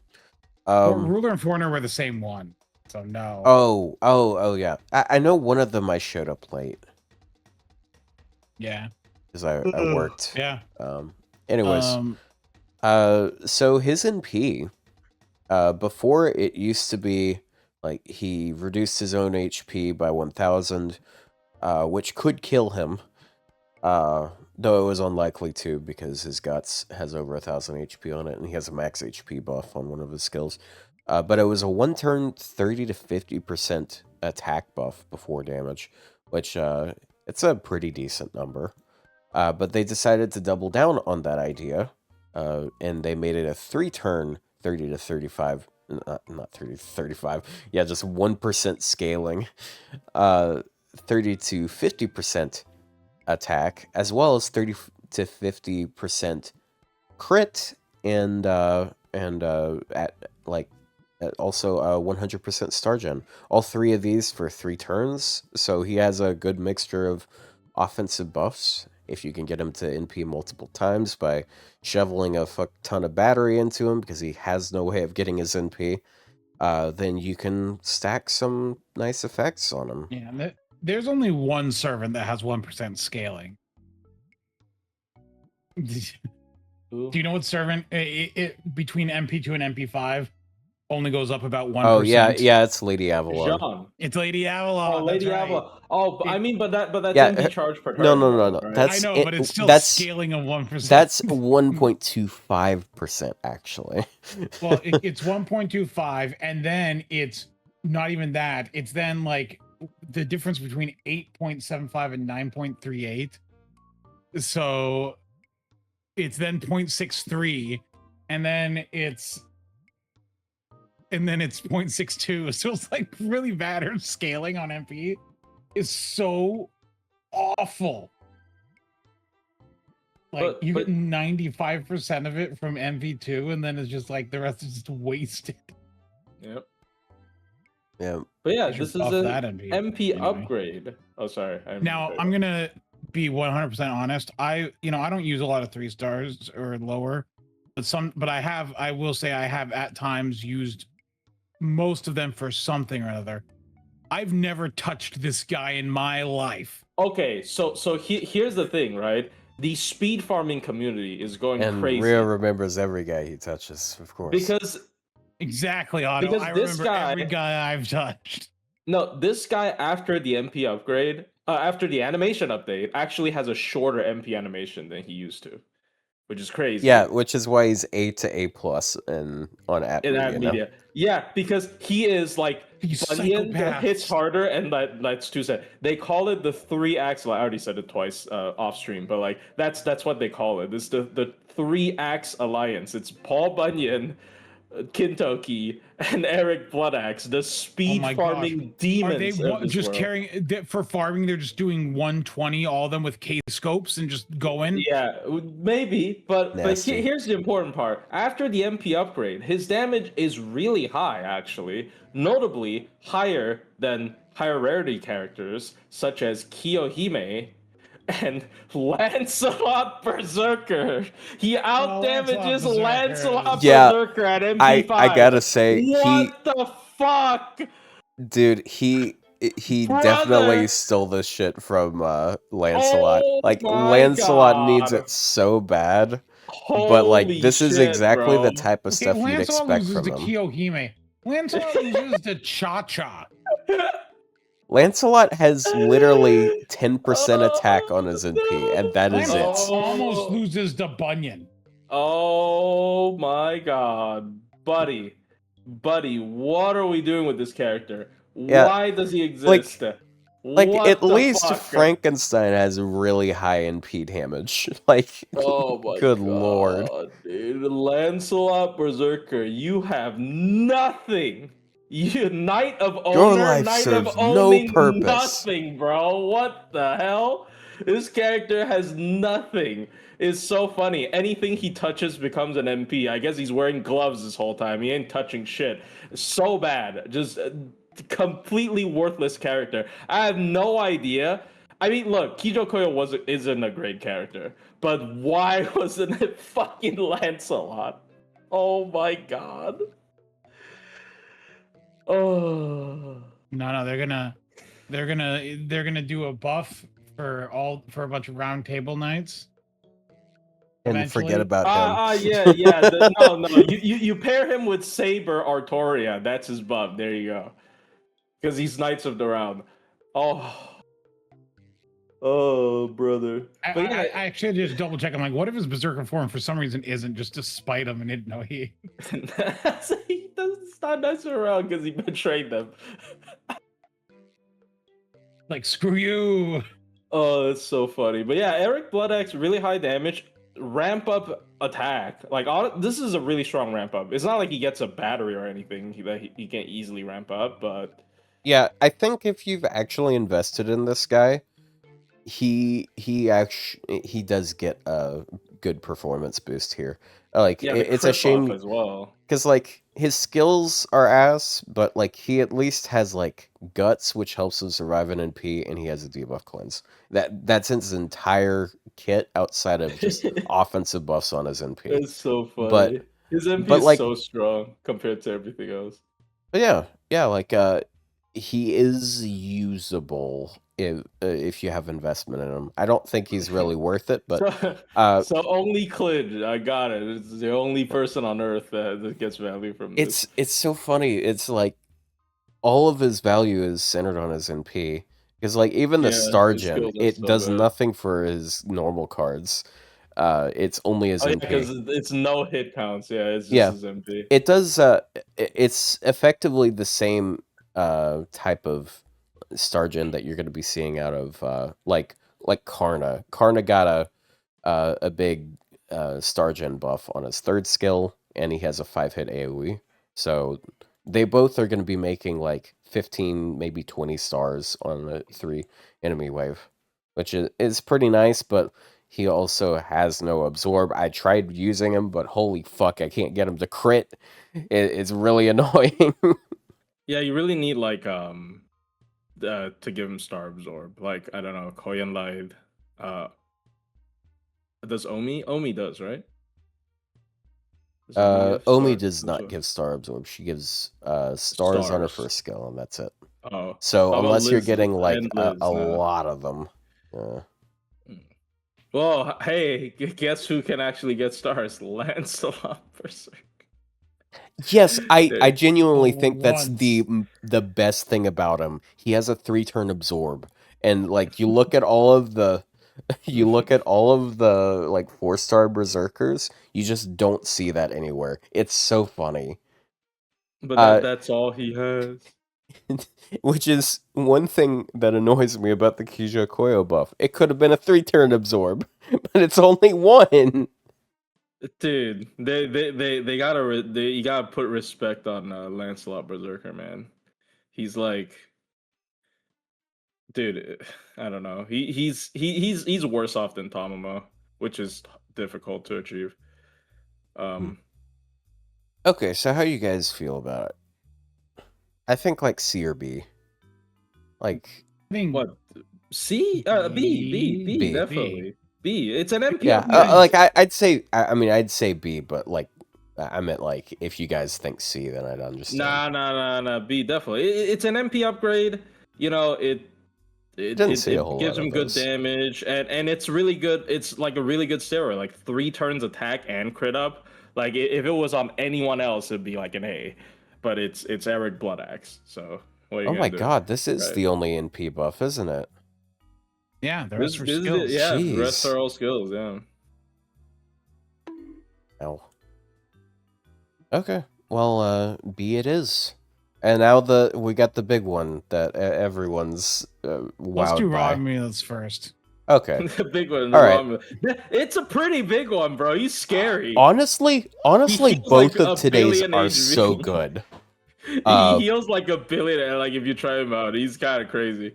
Yeah, I think this is probably one of the strongest buffs, especially for low stars, because it like completely fixed his problems, which was his second skill is inconsistent, and his third skill only lasts 1 turn. Because it used to be a 1-turn guts, 1 time, and 30% buster on a 7-turn cooldown. It's still on a 7-turn cooldown. He joins the club of the stupid Romans who have imperial privilege, but also buff success rate. No, Miro. But yeah, I just say like it's a slur. it's now, oh jeez, 1 letter off there. Chill out. So like 1 time 3-turn guts is now 3k HP instead of 1k. It's a 3-turn buster. The whole team. Oh, I forgot it gets the whole team gets 20 attack. So like he gets a damage boost. The whole team gets buff success. So like now we actually have a low star that does Because you can kind of support with them, honestly, because it's 20 attack, 30 buster, and then guts, and then healing, and then buff success. So if you have someone that has like an RNG, has like Imperial privilege or something, yeah, he can guarantee it. Also, whole team gets heal rate of 100% increased. So this goes stupid hard on himself because his second skill has 3,400 self heal. And his first skill is 4,000. And yeah, so what is that? so if you have him at level level 70, like these are both like full heals. It's really funny. Yeah, it heals so much, and he's tanky already with Imperial privilege, because it's now guaranteed land and has a defense up on a very short cooldown. So he is one of the like if you're running like a low star only comp and you're trying to like live stuff, he's not gonna die. He's gonna have really good sustain while also doing really good damage. When I saw that buff, I'm like, oh yeah, I for some reason remembered him having heal on his NP, but that must be someone else I was thinking of. Oh, that's what, Kiara? Kiara has a really no. Who has heal? Who's an AoE Lancer with heal on their NP? Oh, any or was I just like imagining something? No, no. Wait, does Demeter? I think you're crazy. I think I was losing it because I was looking it up. I'm like, oh yeah, he heals on NP, and then I looked at his stuff. I'm like, no, he doesn't. I'm like, who was I thinking of? I have no clue. I don't think there is anyone. Is it Hector? Hector does not have. Wait. Oh, Percival. Oh, Percival. Yes, Percival heals the lowest HP person on the field, and which is a lot. So he's 2/3 of what you're thinking because he has a targetable. I don't know. I feel like I was just going crazy and like losing my mind.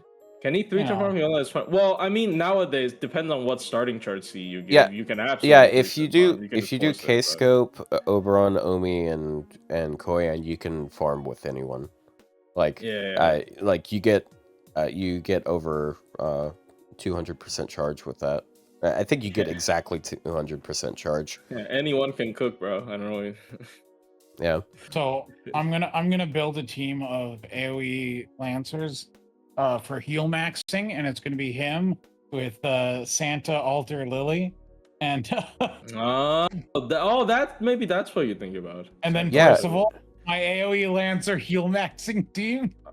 And then you use Saber Gilles as esports. Percival has a targetable invuln and heal.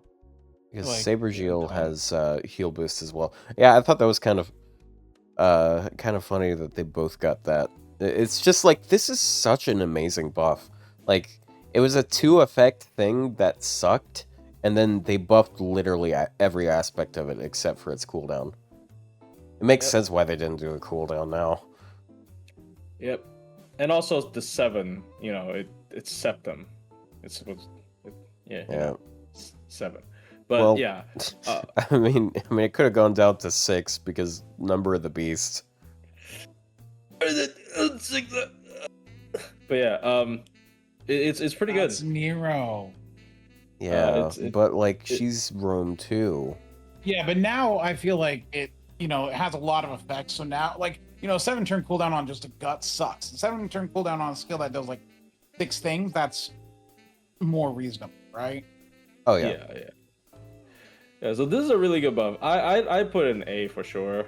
Yeah. It's because really it just like does everything you want out of a buff. Like it fixes his problems, and it also makes him uniquely qualified to do things. And then he is very much destroying Hector now. Like Hector was like okay because he had like 20 battery, he had some utility and stuff, but now he does more damage than Hector, I'm pretty sure. And then like the only thing Hector has over him is like he has the defense ignore, but like if you have enough attack, I mean he literally has 74% attack with his first NP. Yeah, it's crazy how much attack he gets. Yeah. Yeah. Yeah, I think A's fair. Now, finally. Yep, Oh, here it God. is. It's the poster girl. Logris prototype. They really try to make her Yeah, live up not to to that be name. confused Jesus. with the other Arthur prototype. Dude, so I want to just talk about her skill. Her first skill. So her skill names used to be Charisma, Mana Burst, and Instinct. Now it's Knight of Utopia, Dragon Core Reactor, and Radiant Road. Name changes galore. Damn, bro. This Lord Oh, Logris and before don't get it. Lord Logris. And don't get me started on her NP. It goes from Excalibur to Excalibur. Wow, and it doesn't do a lot of. It doesn't do anything. Yeah, it does Actually- literally one thing. It does like 1/15 of what Logris does. Anyways, so they buffed her first skill, and I was shocked by the numbers they went with. Holy yeah, shit. why? 30% charisma. Yeah, so the whole party now, instead of 18% attack, it's 30% attack for the whole party. If you're a round table knight, like her, you get another 20%, so it's 50 attack. This is so rare because it's supposed to be flipped most of the time. Yeah. The conditional one is supposed to be 30. Yeah, and like normal one's the supposed to be Lancer 20. one is flipped. I don't 'cause know it's why 20 it's attack like and then- this. The Lancer one is, I think, technically stronger because Lancer's 20 attack, 20 MP, and then 30 Oh, MP. oh yeah. For that. Where But this that's is more only like in that charisma, way. And then, Like, it's also 1 to 200% extra attack performance, so you can double stack it for 400%. Then Actually she also, viable. lastly, she gets 10% Alter. buster per buster. 10% charge per buster card, It's which just includes her Saber NP. Alter. It's Saber it's the Alter. Saber Alter yeah. version. They basically combined the Saber Alter buff and the and Lancer Artoria's buff and then put it in one and then Yes, gave it to her. and it's on a 5-turn cooldown. That is It's on a so 5-turn insane. cooldown. So This is So one of he the most obviously- insane skills in the game. What you do is you start with Black Grail, and with Vitch, you don't press her battery. yeah, You you just, double it immediately. You just yeah. double immediately into it, and then If you're against like- 1-1-1, I don't think you can do that. Like I Okay, did yeah. Sun Cow. If you're against 1-1-1, you can't do that. But yeah, it's dumb. It's really stupid. Yeah. It does make her second place to Logris. Logris still stays first place, but except for one thing actually, I saw somebody farm the Grand Musashi. I think MP1 level 100 Grand can one shot because of that extra attack boost. Like just do you MP BB and then the extra attack is like 400% boosted plus the Grand score, and it just like it does like 1 billion damage, just annihilates Musashi in the Grand Raid. It's so funny, and you can stack it with Logris, with double Logris technically. So because Logris has the cooldown. So hold on. you can stack it with Logris. So I mean, I'll be honest. You probably use Logris, but on my free to play account, I use Logris a lot, but I do use her as a support because the attack up and cooldown reduction is super useful, and if needed, because she's only MP1, she can fire off an MP on the third wave, and like it's useful. Like I find her very useful as a support unit.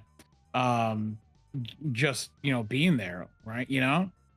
Logris is very oddly flexible, but Logris is the best support for base Artoria. Oh my god. No, I'm joking. Okay, wait, actually, hold on. If you're running double Logris and base Artoria, you're giving her a bunch of attack up, and the Logrises are getting buffed by the round table night buff. Yeah, the only thing is that you have too many MPs. You have like a total of maybe 9 MPs you get to use across 3 turns. Like you get like triple MP with all of them every turn because she gets so much MP herself as well. So yeah. What is this? Oh yeah, you can also esports her. I didn't think about that. Oh shit! No, I didn't think about. I mean, okay. I mean, for 50% attack up for like Bava and She solos, I guess. I don't know. Yeah, I mean, works for Melusine. Once again, on the unfortunate thing for Melusine, for a lot of things. I have to keep her in first ascension, even though I prefer second, because first just they've added 2 separate round table buffs that are both pretty good. Let me see if I can find the find my downloads, because I do remember there was an image. I think the setup was base Artoria with double Logris against Grand Musashi, which is really funny because why would you not Grand Logris instead? But no, so yeah, Melusine is not Knight of the Round in second. She's Yeah, only but first, Knight of the yeah. Round when they have their Fairy Knight names on them, which is why the summer versions don't have it at all, because the summer versions of the Fairy Knights never take on the name. I don't know where it went, but yeah, the setup was the setup is MP1 Grand Artoria Saber with double Logris as support in Grand Musashi raid, and People are like, oh, Morgan's not Knight of the Round. Morgan was never Knight of the Round. Yeah, here it is. But okay, so I did overhype this, but like I don't think people can people see it because it's so tiny. Yeah, okay. But is that with no CE at all? Yeah, no CE. Well, with Bond CE, and like no CE. Yeah. MP, but you need 2 cards. I mean, Dragon. It's easy because you know the Dragon Core guarantees Buster. But yeah, no CE. Yeah, they can't read that. Yeah, it's too tiny. You can click it. Yeah. Okay, sure. Let me click it. Okay. Anyways. Oh, you know what? Actually, that did kind of help. But I mean, it doesn't matter. The point is, she does a lot of extra damage, extra attack damage, right? If you look at the third, the extra attack alone is doing how much? 900k. It's the most damaging card. Question is there a cap to extra card effectiveness? Isn't it the same as like it should be the other same card as Buster. Yeah, I guess wouldn't it be 500% at max then? Oh, then because then the grand score. Oh, maybe it caps. It does make. I'm not sure if functional. Wait, no, but like doesn't. No, wait, no, never mind. I don't know. I have no idea. No. Remember, the only exception is the special coding on Alco's extra attack. Yes, that's what I mean. I was thinking about Alco. Oh, yeah, but that's for attack up still. That's not for extra. Yeah, that's not for extra. But yeah, that's the only. That's like really the only thing that goes past the normal cap. Yeah, there was a quest with during the minor Van Gogh minor event. There was a bunch of, I don't remember. Whatever. It's really good. You can stack this in normal cases. You double stack this. It gives her a bunch of extra attack damage. That's all you have to know. In terms of looping, at base she refunds 30 now because of her MP's base effect, plus 10% from one target. You stack this, it's 40% at base, and then each target gives 20 more. So against her 3, MP you can refunds 20% at base, and then you get 10 per target. Yeah. So yeah, and then you stack it, so it's so you get 50% the first one. Against 3 enemies, it's 50. Wait, why is it 50? Because it's 3 enemies. No, no. I'm talking about at minimum. At minimum, if you stack this, this skill against one target, it's still 40, right? But anyways, sorry, I don't know why I brought that up. But but yeah, you get a lot of refund. Is my point, because this is Salter, but on top of that, you also get the 20. That also skills with overcharge on her own MP. So she gets a lot of refund. She definitely uses BG now. Rising Mud Rain just not needed at all. Yeah. I think her I did some calcs. Her optimal comp against 3 enemies is single Koyan Waver. If you want max wave 3 damage. But it's not that different from double Koyan, because if you do double Koyan, you can get 100% attack up off the bat. It's still lower than Logris, unfortunately, because Logris can abuse like double stacking Waver and Oberon skills, so it's still a little bit too strong compared to base Artoria. I have the numbers posted on my channel. I think the wave 3 damage is quite different. It is. It is pretty funny that like the one, I guess Salter still has the Pierce Invuln, but like the one thing that Salter had over base Artoria is gone now. Like it's gone. It's completely gone. Nah. Yeah. Yes, it's like, okay, 10% more charge on the skill battery, 10% more charge on the NP. And then also, it's fucked up because Salter is so much harder to get than Artoria. Because everyone got a free Artoria's been given Artoria. for free twice. Yeah, like Logris is still the king, obviously, because you can double cast other people's skills, which is, really really broken. So you get a lot more buffs than usual. So Logris at peak performance is still higher than Artoria, but Artoria is by far the second highest looping Saber. One of the best Buster Loopers, period, in the entire game.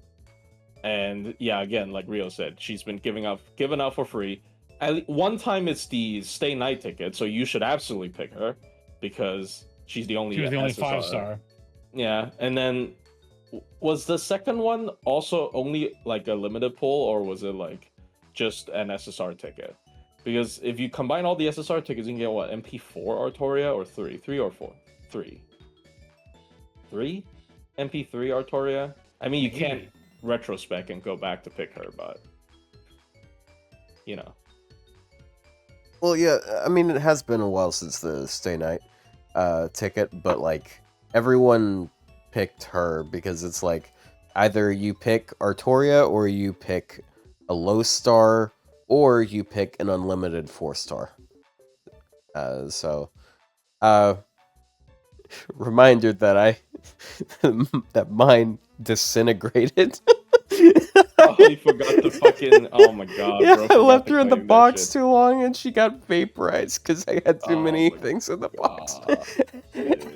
And it can't was believe just you- her too, because you get the CE at the same time, and I looked in there and I still had the CE, but I didn't have her.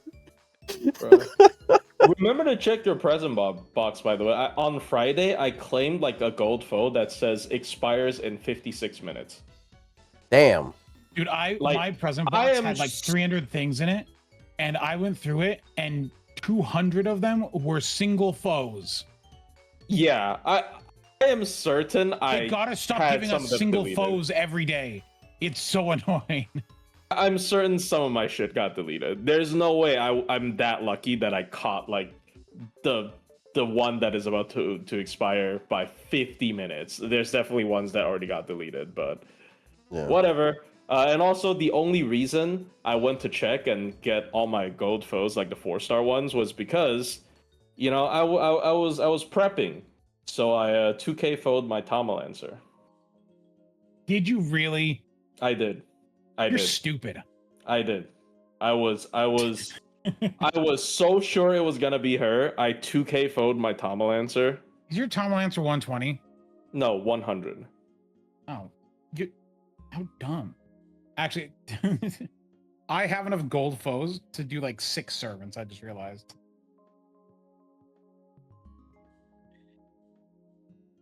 Yep. Her buff is gonna be never, because this summer, because Big Steppa is not AI generated, and it's actually gonna be Big real. Steppy is AI I'm gonna hang generated. myself. It's there. She's They do literally 2 generated KPs. by an AI program. Yeah, like regardless, she would be AI generated, I guess. Either BB or like why fake. would they make 2 separate KPs, and why would they make one a 4-star and one a 5-star? Because she's a separate. You said it for the longest time. She's a separate character. I wish she was more than a costume. Yeah, but that's why said I it hope so many she's in times. look, she can be an Ascension. Watch, Ascension 1's going to be KP Alter, then Ascension 2 is KP, and then Ascension 3 is the both of them together. Oh my god, how many times It'll are they take up gonna your pull entire it? screen. It's the exact same fucking like gimmick like 20 times already with these servants. It's a good just gimmick. I love like that Ascension gimmick. one's the left one, Ascension dude's the right one, and then they do fusion dance. Like, dude, I don't know, bro. Wait, But or they can do it like Prelati, where it's a button to form shift, that would be cool. you know, and it does Yeah. different things. Actually, that'd be sick. Vritra needed that buff way more. You're high. Vritra was also really bad. Like, don't get me wrong, but Tama Lancer is like one of the worst single targets in the game. I'm sorry. 5 There's stars. just no way. She is so bad. She's out damaged by Grey Lancer at MP5. She is actually like irredeemably bad. I'm sorry. It's like they did give her a really big buff on her skill 3. Like that is a really good buff, but like her MP literally does nothing. It's just So my thoughts on the Artoria buff. So I felt I thought they were gonna go in a different direction and just try to make her more generally useful. But by the looks of things, they looked at what she already did she's just a looper. and Yeah. just went hardcore in that direction. I mean, Like to be her fair, that's thing is probably how you make a servant better. Because like if you're too split up in terms now of honestly, direction, you pick she's the character. missing so many pieces to make her like generally useful. Yeah. Just making her hardcore focused on damage and farming. I guess it makes sense. Yeah, because I otherwise you're trying to compete with Arthur, right? I think Arthur would be better at that point. And also we have like Oh, yeah. very CQ geared AoE buster sabers like Molay. Who remembers he got released this year? Molay Saber is really CQ geared. So like it's not like you can really go that direction either without making her feel lackluster. And then Richard exists, I guess. I guess he exists. Richard sure does exist. But do you know who? Boy. Like Altera barely exists. I'm gonna be honest at this point. I don't even Altera. Who? Okay, yeah, that's fair. It's just she fucking barely exists at this point. Altera, one of the main characters from Fate Extella. Okay, man, whatever. Who? They're gonna add the lolly one from Extella Link, by the way, and then make her like really broken. I'm so certain that they're gonna do that because she's underage, so she must be the best version. But yeah. Yeah, that's really It's a funny. phrase. But look, that's what happens in this game. I'm just saying. But yeah, I don't know. S tier. I think I definitely did overhype it a little bit, but it's still absurd. Like I genuinely, when I first looked the at value the numbers, shift is pretty huge. I was so sure she was gonna outdamage Logris on wave 3, but she doesn't. Because I forgot the double casting Oberon and Waver skill on wave 3. That completely pushed Logris over the edge in terms of like damage comparisons for the burst damage wave. But this is still really broken. This is still really like really strong. Is what I meant to say. But yeah. So final ranking. Team cooldown -2 to Artoria. I thought they were gonna give it something like. Well, you want to refund your Logris, bro? Like, I thought they were gonna give it. I thought they were gonna give it like team-wide 1-hit 3-turn super invuln, but then they released Logris. yeah. People keep saying Avalon, and then they made Logris, so that's also not interesting anymore. So they just went with the full-on loop slop. Okay, so final ranking for the servants. We got Kijyo Koyo is B, Phantom is B. Oh yeah, Rio sent the image of what we did. Oh, hold on. They kind of buffed faces. They already buffed it. So They in S already tier we have Leonidas and Artoria. In A tier we have Mozart, Chulainn, Gilles Castor, Himiko, and then Romulus. In B tier we have this is for audio listeners, I guess. Kijyo Koyo, Vritra, and Eric. In C tier we have Phantom and Gilles Saber and Berserker Hyde. And then in D tier we have Meth and then Jekyll. I don't really think the Jekyll and Hyde thing is fair, but I do. I still feel like we might be underrating Phantoms a little bit, but consensus here. I think we're overrating. No, I don't know. I was gonna say Jill DeRay, but I don't know. Maybe it's Jill is overrated, but it's fine. I mean, he's fine. Whatever. I mean, it takes him from one of the lower damage AoE cat, or like just AoEs in general, to one of the better ones. Yeah, but yeah. Overall, very solid series of buffs. Again, I think like another thing like that made this very exciting is the animation updates. Like most of these do correspond to characters that got animation updates, and they are really pleasant to look at when you're testing them out instead of looking at caster balls. It's really nice to just look at these characters move. It's enjoyable. I've always loved FGO's 2D animations, and I don't know, the way you're phrasing this over and over, and then it's like, oh yeah, there are a bunch of sweaty, mostly naked men. Okay, bro. Are they? Well, Leonidas. Yeah, Romulus, Eric, Leonidas. I guess they're not mostly, but like, it's just refreshing, man. Like, cause they used to look so bad. I don't think so Mephistopheles. True, they were awful. Mephistopheles got some fucking weird. Mephistopheles looks very. Oh, it's creepy. very skin tight. Mephistopheles looks like he's off to go, like, commit. I mean, we're gonna say molest people, and then we have two actual characters that molest children. Okay. I mean, he looks like the character from Hunter looks like he's Hunter. gonna molest children. And then we have two people. He can get along great with Gilles, who also molests children. Okay, look, to be fair, look, I gotta represent Meph fans a little bit. He's not a pedophile, he's a terrorist. Okay, but he's a terrorist that dresses like a pedophile. He's the Unabomber. Plus, didn't you just learn what the Unabomber is like this past week? Yes, I know. Look, I mean, okay, I know who the Unabomber. I didn't know the other one. The other one that you're talking about.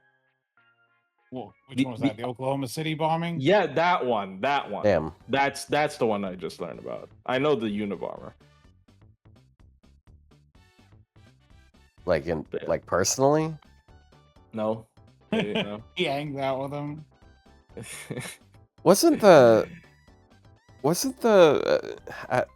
Isn't he in the same prison as Diddy and was it Luigi Mangione?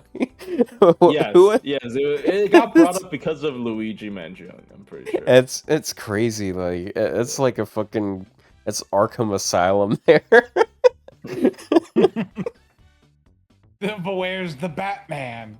Looking like you have a jailbreak and you're it's gonna be mass crime. Oh no! On a scale unseen. Phantom has a very small sprite downgrade on Ascension 2 because his hands were bloodier. I mean, he looks great. Apparently, there's a animation that I didn't get during my demonstration for Mephistopheles where when he drops his like detonator when he's using a skill. Is these like little Easter eggs they put into these characters that are just super nice. But yeah, we already talked about Azrael. Do we need to revisit him? Not really, honestly. Wait, I just looked between his Sprite 1 and Sprite 2. His hands are still covered in blood.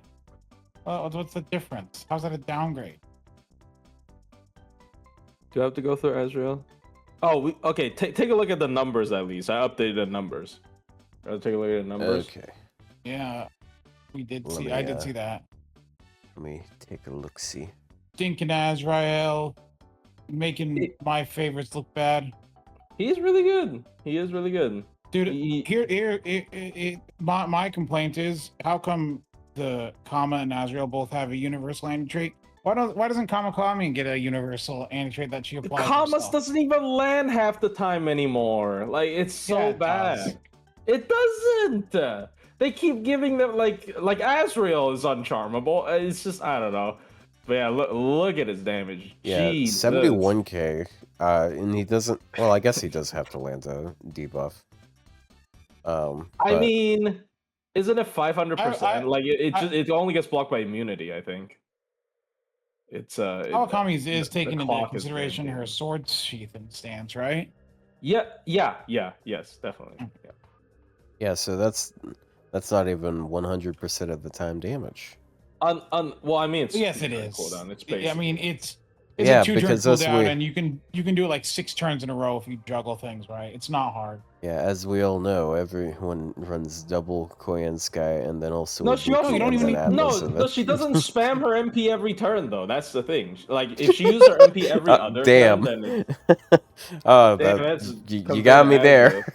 Oh man, sometimes she doesn't get it because she doesn't MP. Period.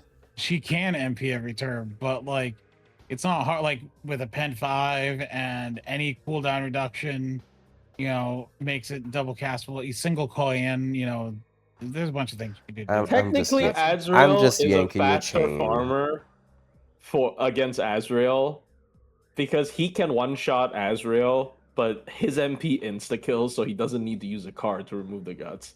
So technically, he becomes the fastest farmer for himself if you want to. But yeah, I ain't 120 another 5-star assassin. Well, yeah, I mean he's cool. I really like him. His third ascension is some weird. I don't know what that is. I mean, I have no idea what that is. That's cool. But it's cool. I only know it's cool, but I don't know what it is. Yeah, it's awesome. Yeah, he's the headless, horseless headsman.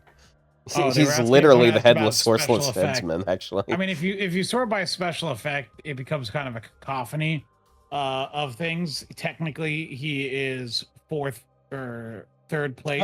No, 4th place. Hold on. I can do it because I have. No, you can sort it. Like it's easy to sort it, but like. No, yeah, look at this.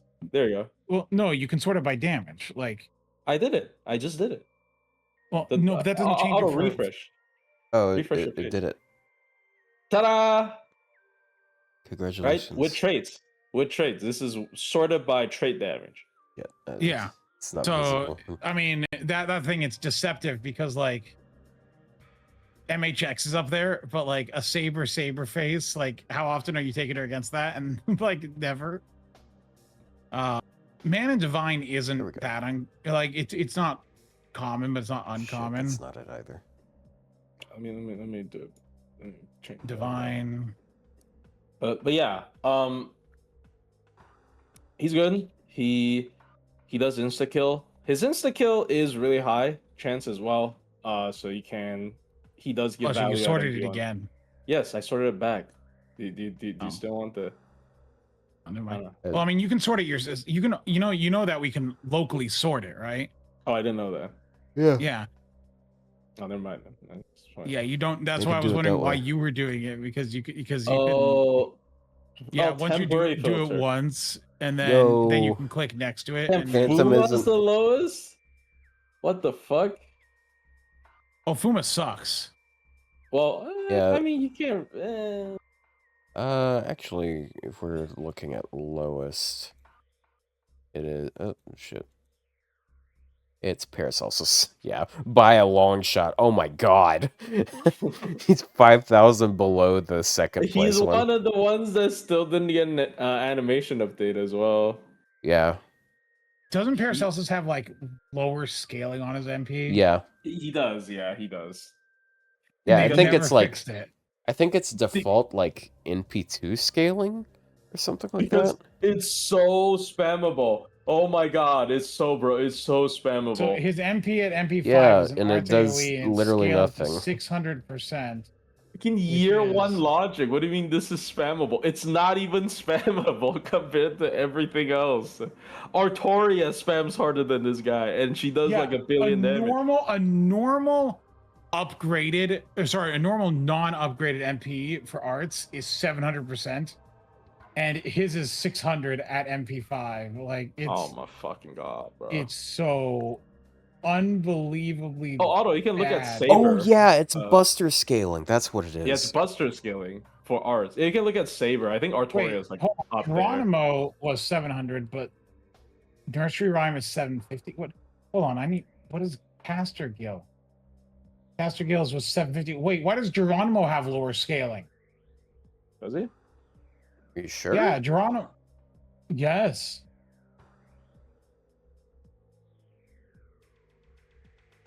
Yeah, They isn't it fixed supposed it to with be the MP 450 upgrade? to 750? Yeah, they fixed it with his MP upgrade. So his MP upgrade is 600 to 900, like it should be. But his original scaling was 400 to 700. Not like, why did Geronimo start even worse? He's so broken, guys. Yeah, because mana bursts are good, and if you give them 3 of them, then it's good. Extra good. 3 times as good. It is funny to sort by highest damage with trait because Tyra's up there, but no one thinks Tyra is good. Because She's okay. It's buff removal. Oh, Like, let me find my three- Genjis. Oh, turn no, cooldown there's no gun. Genjis. 3 turn cooldown gun. Look, Okay, bro. I hear fucking- people complain about Genji down in metal ranks all the time. All right, Oh shut my up. fucking god, bro. I would love to buff remove Genji. Thank you very I much. fucking hate Genji. I mean, he's actually pretty. Like, you need to put in 200% the effort to get 100% the result. So I've heard.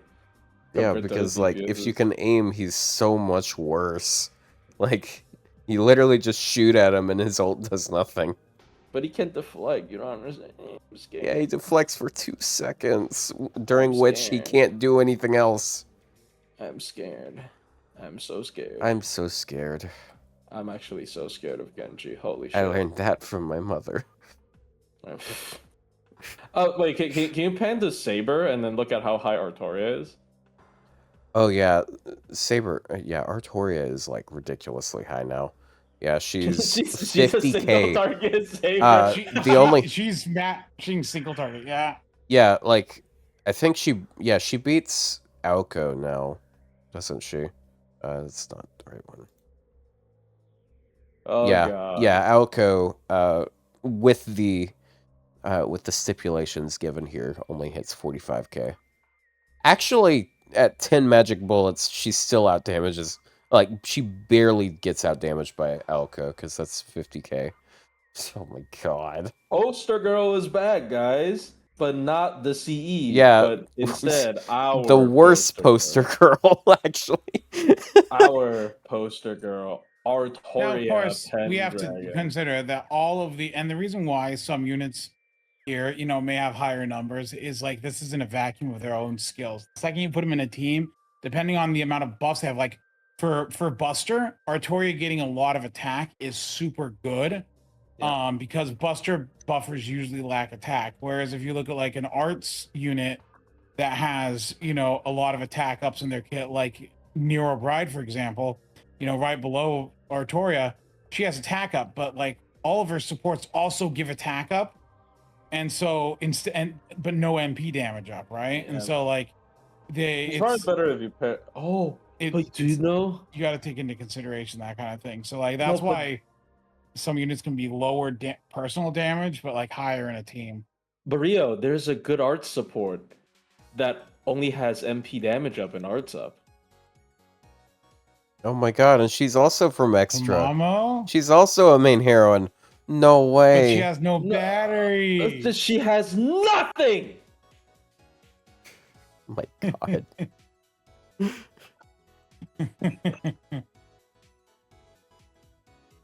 Man, we really are beating a dead horse here we're beating a dead fox.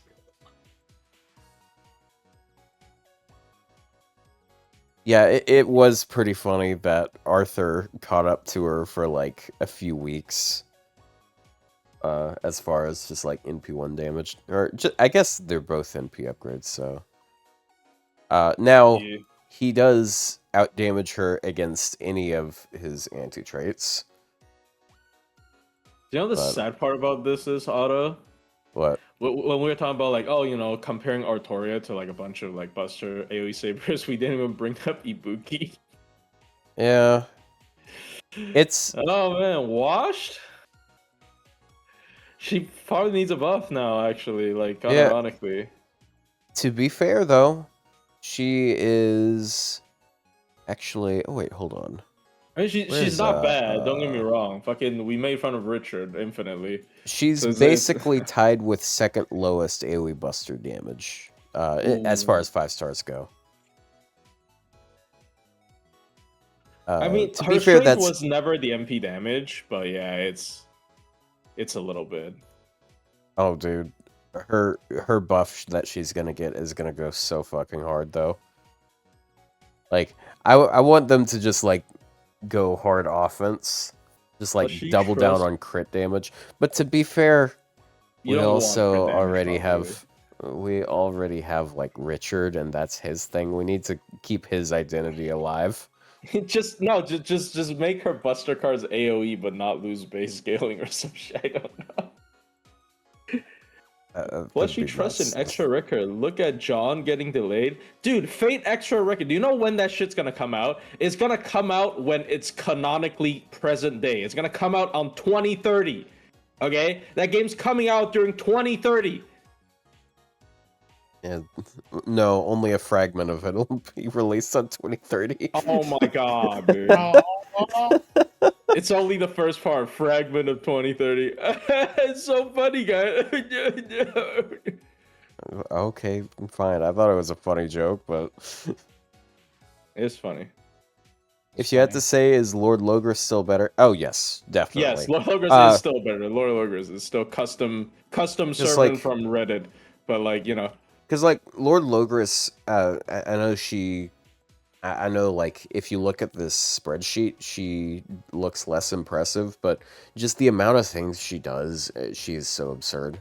Like, I don't know know if you I've can harped read on this. it multiple times here, but like just looking at the NP that Lord Logris has and the amount of effects it has, that sets her so far apart from her, in my opinion. I don't know if you can set like it's a little bit unreadable, but I have the calculations I did comparing the two,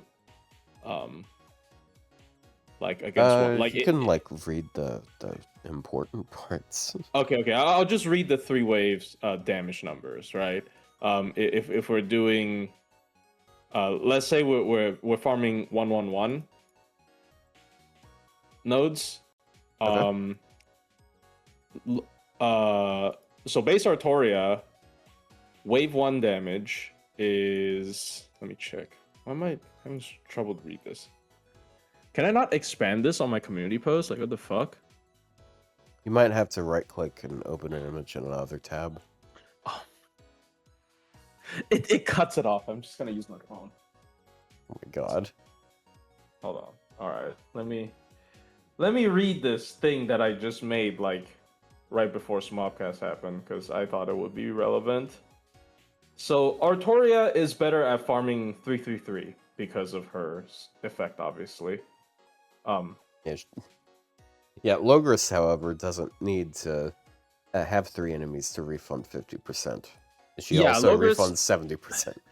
Yeah, it doesn't matter what setup Logris, what enemy setup Logris is up against. It all yields the same result. But against 111 enemies, Artoria's setup, wave 1 is 123,000, wave 2 is 131,000, and then wave 3 is 434,000 at MP5 neutral, right? But if you take a look at Logris, Logris's wave 1 is, this is not the right one, fuck. Logris's wave 1 is 142,000, wave 2 is 171,000, and wave 3 is 653,000. So there's like a 200,000 gap between them on wave 3. And the reason behind that is because her cooldown reduction allows Oberon and Waver to double cast their MP damage up.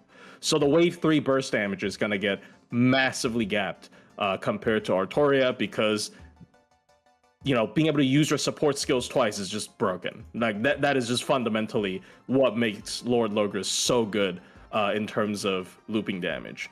And that's just not something that Artoria can beat, even though they gave her as many steroids as possible. So it's almost like fully buffed unit. Yeah, But it's almost like not Logris has like 5 active skills instead of 3 or something like that. I think we're safe from people calling our OG Artoria a fraud now. So She's not a fraud. No, she is like, if you only care about farming, she is definitively the second best Saber. And then out of all AoE busters, she is still really high up there. Obviously, I don't think she is as good as the card shufflers. Like in terms of buster loopers, I would say you have the BG loopers, and then on top of that, a tier above that are like card shufflers, which includes Olga and Ishtar mainly. I guess if you want to count CL, but like mainly Olga and Ishtar, they're just broken, right? Maybe not so much Hakuno because it's RNG, but Olga and Ishtar definitely just completely breaks buster looping. But within the tier below that, she is really high. Ishtar, Anyway. Ishtar is crazy. How about did you daily singles? Yes, I did not accidentally use it today. Oh my god. And for once, Yeah, I don't know if I forgot what I was gonna say. I need to get something to eat soon though. I have not eaten today. I'm starving. All right, we You'll can need eat to- before the drive happens, I guess. Yeah, we're doing Overwatch drives later, by the way, for Yeah, those who I know. don't know. I know you know, bro. I don't know. Then you might be just talking down to me like this idiot doesn't know what we're doing. Yeah, don't forget to not eat, bro. You need to stay focused. And you can't be thinking of Yeah. delicious pizza or whatever the fuck you're gonna I eat. wouldn't eat pizza. I haven't had pizza in 6 months. Oh yeah, That's fucked up, he's man. on his Do you at least have clavicular cheat looks days? maxing.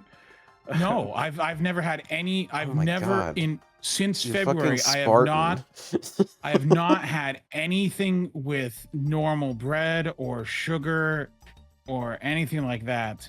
It's Bro's been on since his February. looks maxing arc. He's gonna looks max us. This is crazy. I think I've been gaining weight because like I haven't gotten a new gym membership yet because I moved and the previous place is not even remotely viable now. It's I have to go the opposite direction from work. I've been gaining I'm weight because sharing I my started screen. playing Overwatch. Yeah. I don't know why you gonna. Yeah, I've been losing, but that's because I completely changed my lifestyle of eating this year. I was like, Are you the first fit Sombra player ever? Okay, I'm gonna stop. I'm not fit yet. I'm not. Trust me, that's good. I'll let you know when I'm fit. Give it a year. It's still too hot to do anything. Like, I'm sorry, I can't go outside to do anything. I'm not walking around outside. It's like 110 outside. By the way, unrelated Which story. means all you need to do is walk around outside and you lose like 5 pounds because of the sweat. That's true. Yeah, but that's 2 nights ago on Friday night at 11:30. My father walked into his closet and saw a wrapper on the ground. He's like, "There shouldn't be trash in here," and it was the wrapper to a chocolate orange, a dark chocolate orange, which is like a 6-ounce ball of chocolate that's Those things orange are good. flavored, right? They're Also, delicious. I thought you were But, like, gonna they say a don't- they don't condom. sell I was them. like, They what? they the don't fuck? sell them, like they're like sold around Christmas, right? And it's like, we don't know anyone that's bought these recently. And it turns out my sister had one in her room and it was gone. And it's like, wait a minute, the dog ate it. Oh no! Oh, So it's like, oh Did- no, So it was Get vomit? like, which dog? And it's like, which dog ate this? Oh, so unfortunately, fuck. we had to feed both dogs hydrogen peroxide. Oh, get them vomit, yeah. And they just vomit. And Maya, my dog, vomits and is very unhappy, and there's nothing there. And then like a minute later, my parents' dog Emmy, bleh, just like a ton of brown everywhere. Oh my God. Just like, Oh, no. Thank God. It was like 11:39. But yeah, it just happened to be like coincidentally at that time he walks in the closet and sees the wrapper. Like if he hadn't walked in the closet, we wouldn't have noticed. And it was 11:30 at night. Yeah. So like it was a panicked moment of like, oh good, God. one of the dogs ate chocolate and it's Thank like God. a ton of it. Bro. So that was the fun adventure I dealt with on Friday evening. But that was the point of it is we had to stand outside for them to vomit because we were going to have them vomit inside. So I was standing outside at 11:30 at night, and it is so hot at 11:30 at night outside, sitting there waiting for your dog to puke.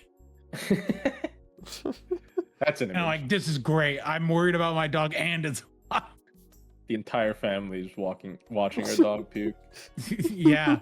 But then we made my sister clean up the puke because she was the one who left the chocolate orange sitting out. It was like, you caused this. You cleaned it up. Yeah, you need like a dog safety lock on your box. Well, that like we keep it in. don't buy chocolates or anything like that. Like put it on the so, like, top shelf or something. yeah, I don't know why she had it still sitting around. All right. Yeah, I only go Black once. Anyway, Steve. my rolls. Now time for my rolls.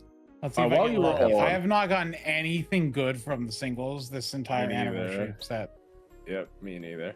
I got a random Anastasia on like my first single on which one was it?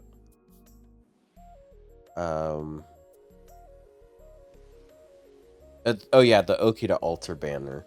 I went over to that. I tapped to skip it immediately, and it was just like Anastasia jump scare. Maybe I'm the master of caster. Bruh. All right, so Kinda, Black Steve's just ass. for giggles. Just for giggles, I want a Tonalico to show up here just so I can add another Tonalico to my collection. I definitely do that when Koyo and Dark Sun right up. Yeah, it'd be really funny if I got a totally go. Oh, yeah, Anyway, someone said Loud it hydrogen in your face. peroxide. Yeah, hydrogen peroxide. If you drink hydrogen peroxide, you're gonna vomit. Yeah. What if I just burp a lot? No, it's like No, it's, like, it's strong, but it's a Does strong base. It's a Does strong. it So have- it doesn't strong hurt. base. It doesn't Okay, hurt so you it or has anything, some- but like So it has some Wait, sort of Wait, reaction no, with the it's acid. Yeah, peroxide, peroxide never is mind. literally just No, it's not. oxygen and water. No, yeah, it's not. you take like a No, tablespoon of that's hydrogen sodium. I'm peroxide, stupid. you're gonna be puking. Like It's, it is like and it's known. It's a known thing for dogs. So we have a container of hydrogen peroxide that we keep just in case we need to make the dogs vomit. Ooh, gold. On Coolter? Sodium I don't have Coolter. Oh! I actually would love to get Coolter. I don't have it either. Oh my god. Oh, Damn! No way, bro. What a I've avoided Tonalico. rolling this guy for years, and It's not like strong, now I it's kind of stupid. wanted to have a coffee. But water already contains oxygen. Bro, don't look up the composition of organic Oh, matter. hydropro. Not, Like, no, you I'm are gonna be- stupid. you're I'm gonna have your thinking mind about blown. a different chemical. It's not a strong base. That's I'm very thinking about cool. different. Thank you, Coolter. This shit is what you pour onto your wound to get like a bunch of bubbles. It's Yeah, it H2O. does Yeah. that too. Yeah, because Yeah. that kills a lot of bacteria and stuff. Yeah. Yep. Yeah. It's Yeah. not the strong base is a different chemical. My bad. Yeah, we're But gonna anyways. do the smobcast hydrogen peroxide Yeah, challenge. where we all I drink mean, God- like, Oh my god. I mean, it's not much You go different from like, longest. it's not much different from club soda, you know. It's just like It- water with it's air. very different. but It's just a little But bubbly. okay, to answer, sorry, I keep trying to answer this guy's question. For Black Steve's, want to give your opinions on the new endgame mode after some time to tinker with it.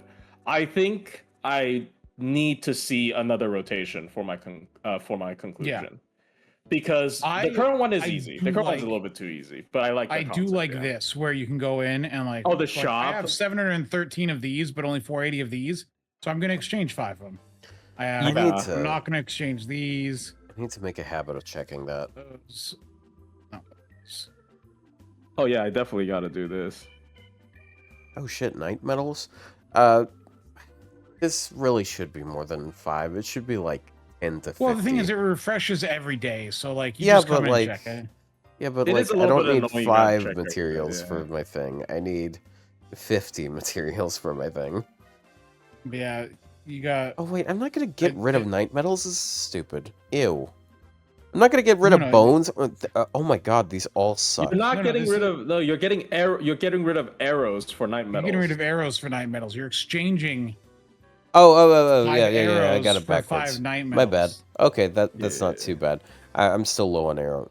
I will say, Shit. like, I liked the little challenge But I'm thing, and I not like the spending puzzle of bones, like fuck figuring that. out how to do it all in one go. But like it is interesting. I wish I almost what I happened fucking is- missed the bustard. I missed the bustard shit. Anyway, sorry. What? No, I missed the bustard shit. No, my game. Look at this. It locked up for a second, and now it's displaying this, but there's no way to exit it. Oh, what the fuck? Oh no.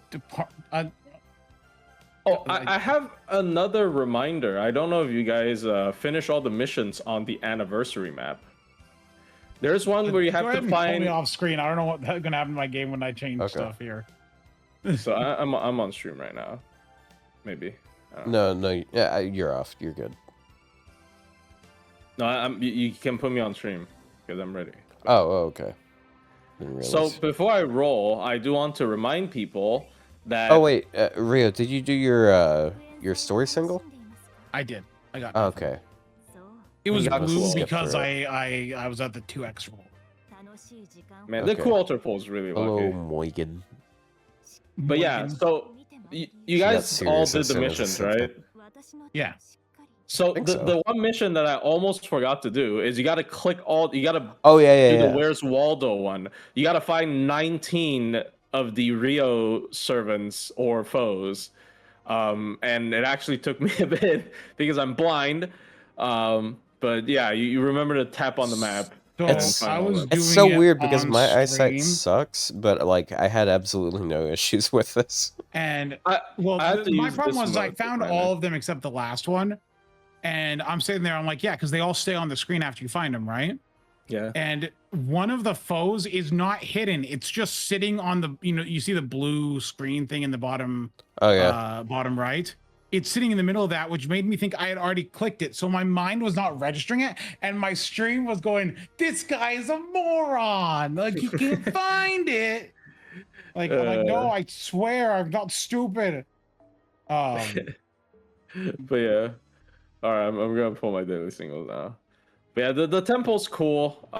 It gives good premium items as well. So it's a good like starting point for what's to come. It's the most efficient friend point farm in the game.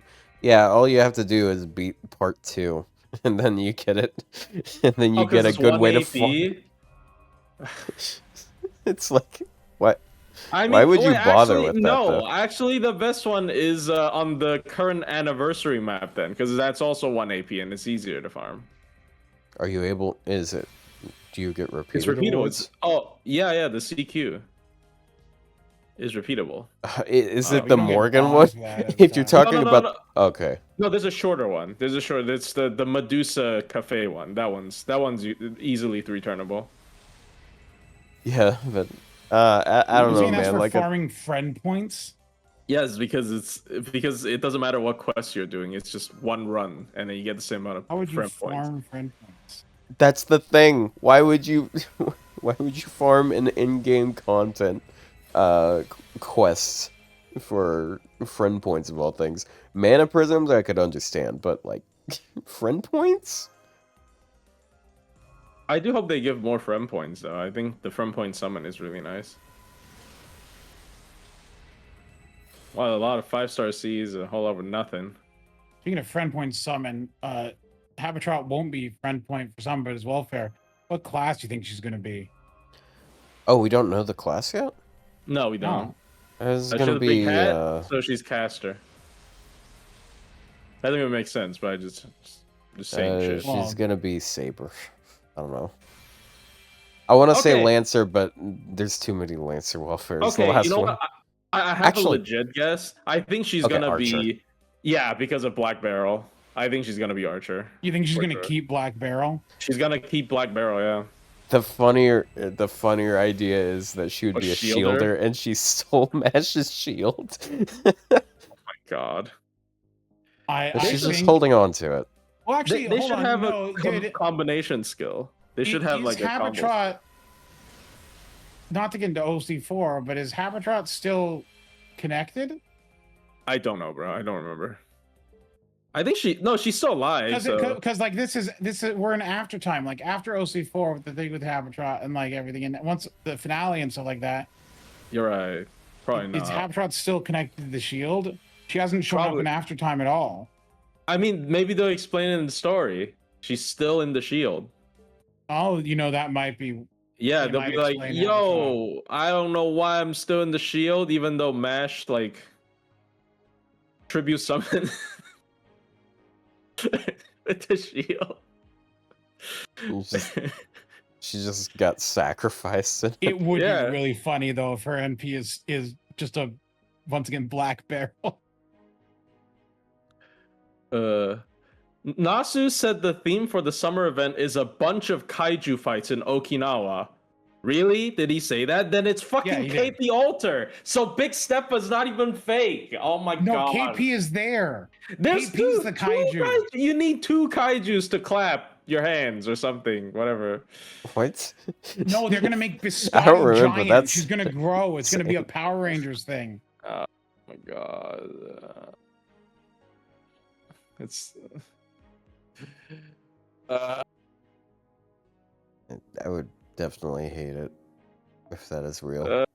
Hey, she. You don't make all your grands sit at the top. No.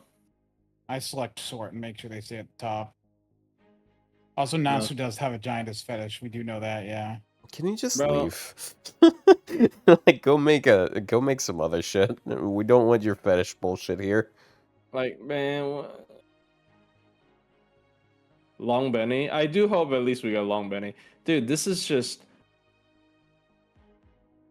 I don't even know what I want anymore. I'm just upset every day. Why? He says Stop while he's being looking mad. at Korean I Sky. haven't even started playing Overwatch yet, bro. You did earlier. I was warming up. You warmed up and then you stopped playing the game. Yeah, and now I'm I not warm up to warmed get mad, and then I'm getting mad because I'm warmed up. Bro, I went on a 9 lose streak yesterday in comp. What do you want me to do? That's rough. I went back to silver too. Don't worry, we're gonna get you back to gold tonight. It's You just fucking wait. over, bro. It's fucking over. I don't care anymore. Okay, my turn. Alright. Yeah, I gotta stream this for you guys so you can live react to my incredible, amazing summons that I'm about to get. Yeah. So far, Wait, I'm did the you- winner. Did you spend your tickets already, Rhea? What tickets? 10 tickets from login. No, Oh, okay. You just didn't You don't take them save in the those? box. I didn't claim them out of the box because Ah. I want to just hold them there. I'm gonna use them on KP. KP shows up. And KP Alter. It's not. Look, that it is impossible for it to be KP Alter. Why? Why would she have a cat on her head? Because she's like. I don't know. It's Maybe Neko it's art. I don't know. maybe it's some It's some one art outer code. She god can literally bullshit. draw random bullshit. Like it doesn't have to make sense. I mean, okay, fucking Kuro dressing up as Tomacat is just a voice actor joke. It doesn't make any sense. The cat figure is Neko CL. Plushie, it's Tamamo Cat. I'm gonna 120 her if it's Tamamo Cat. I don't care. You know, like even if it's Tamamo Cat, I'm gonna 120 her. God damn. It's still Tamamo content. Cause she says some inappropriate shit against Emmy Alter. Ah, yes, the racist Tamamo. The racist one. You're like, I identify with this one more. Why? Oh my Well, god, bro. The most racist one isn't even Korean Sky. That's crazy. Yeah, well, she hates all humans equally. Plushie, since you use Mega Delphox, can you really blame me to getting bamboozled by a min-speed Mega Delphox in Trick Room? Bro, before this, when in Scarlet Violet, I used to run room service Delphox in Trick Room, bro. Room service, so it loses the item and it gets Magician. It steals your item. I used to run that shit. It is so good. Actually, it's not good. I think I won 1 out of 10 games. But it's funny when you fall for it. There any chance of it being Taiga? Probably not. No. Wow, you guys are getting nothing. Yeah, just like Yeah. the summer lineup, you... Fat fuck. I didn't say anything. I was gonna say somber player, but whatever.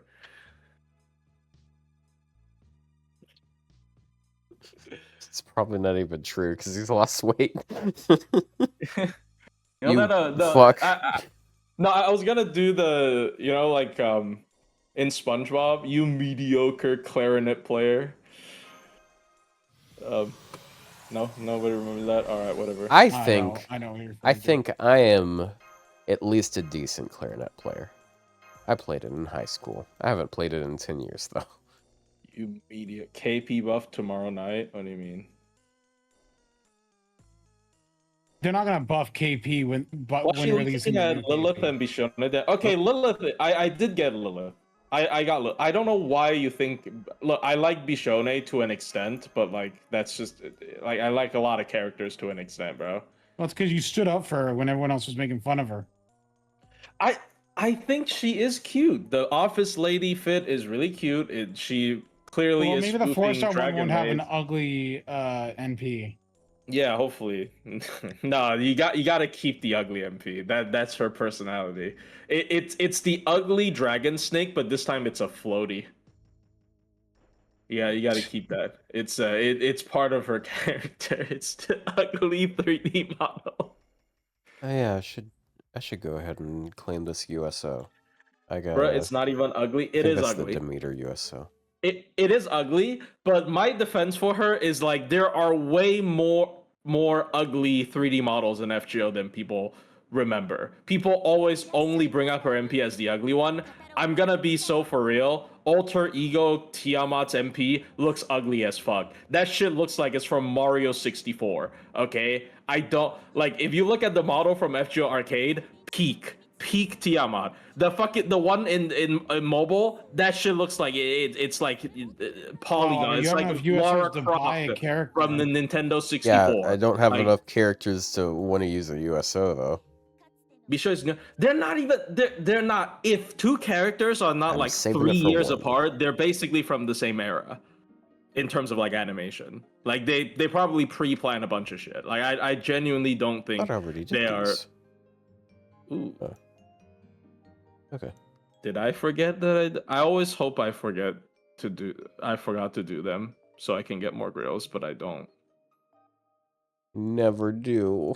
Yeah, okay, I already did them.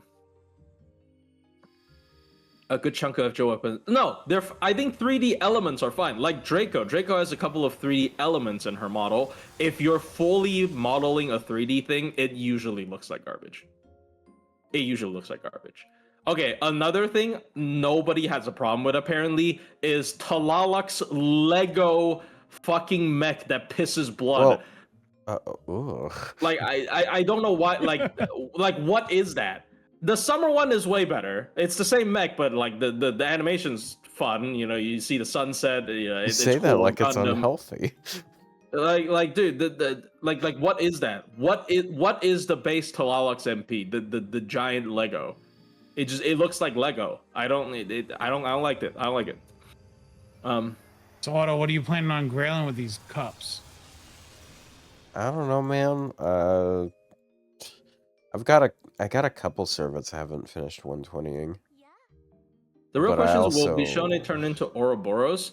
See, here's the interesting about Bishone's lore. She is like all the European dragon folklores that are not prominent enough to form their own servant. So like not Albion, right? Like Albion is powerful enough to is a myth powerful enough to form their own servant, but she's all the not that important, which is crazy to say that about Ouroboros, by the way, but whatever. But Ouroboros is the most notable one, but they could absolutely use a less well-known European dragon like folklore character as her summer version. It'll be so funny if by some miracle it turns out to be Shuten Doji and everybody was just like smoking crack. That would The be really horns- funny. But it's no, so you see- similar. You see, like I know, they I know, clipped I her understand horns. I Like- understand all the argument, but it would be so fucking funny if it was just Shuten Doji and people were Yeah, just someone took a nail file and just like. she turns into the Serpent of Eden and start trolling Lilith. That would be pretty funny. That would be pretty funny, honestly. And also, like Shuten Doji would actually give Otto something, you know. Yeah, that would be nice. Yeah, but you what know, about I me? appreciate. When do I get my thing? See, Okay, I'm see, actually going Plushie, to I crack appreciate your that. skull. Plushie, I appreciate that you actually represented me there. Ryou would never do such a thing. See, I got Lilith. I am grateful. I'm actually not grateful, but I. You know I what? got Fuck you. Actually, never mind.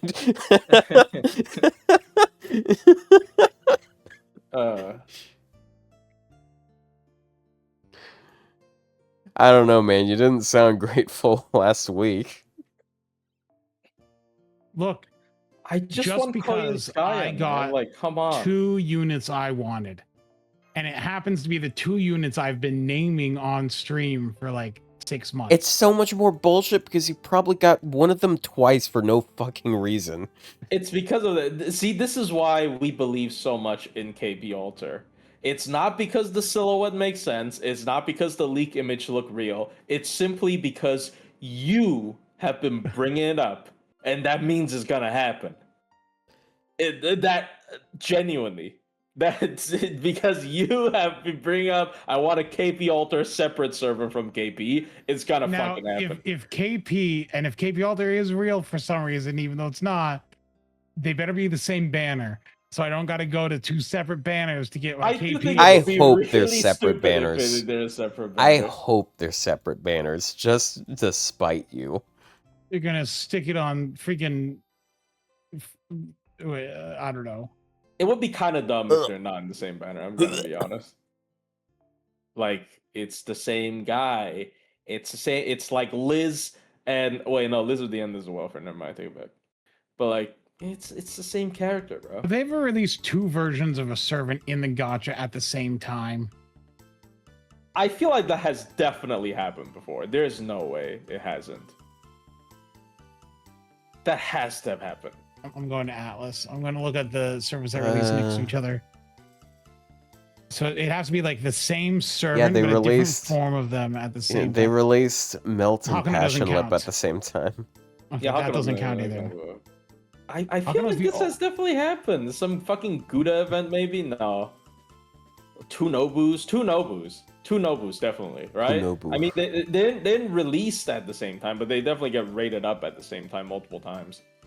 Like, Yeah, but no, we Mao- talk about releasing at the same time. I don't think they've ever had 2 Yeah, I don't- versions of yeah. the same servant release at the same time. Well, Liz, but then one of them is free instead of gacha. That's so, different. Yeah, we're Yeah, Liz at the end.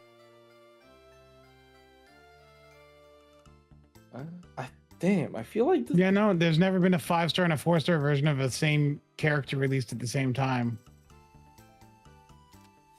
I swear, bro. What about- I swear. mean, I guess like they had 2 Korean skies basically back to back, but that still was like 4 or 5 That was months 6 months apart. No, it was 5 months apart. Ash and Berserker, yeah, but they're not the same person. Because remember, it's the first Ash- Saturday in August. Yeah, Ash totally is Morgan. going. Castor Artoria are 2 very separate people with the same origin. Look, just Hey. because they were both casters and they both look like Artoria, and they both are from Lost Belt 6. It doesn't mean they're the same person. Shut up. Oh, do you see the Might walk and there was the quack script and for Lost smell Belt 6 and going taste around? like a duck. And the speech It's a Oberon gander. gives at the end about Titania is supposed where to be where it says Castoria. Nasu's footnote says this is about Artoria, Ooh, shippers. and that made some Chinese Shippers. people mad. Shippers. Fucking everything makes some Chinese people mad. Shippers? Yeah, like me at Tamamo. Look, it doesn't have to be a romantic love. It like there's different kinds.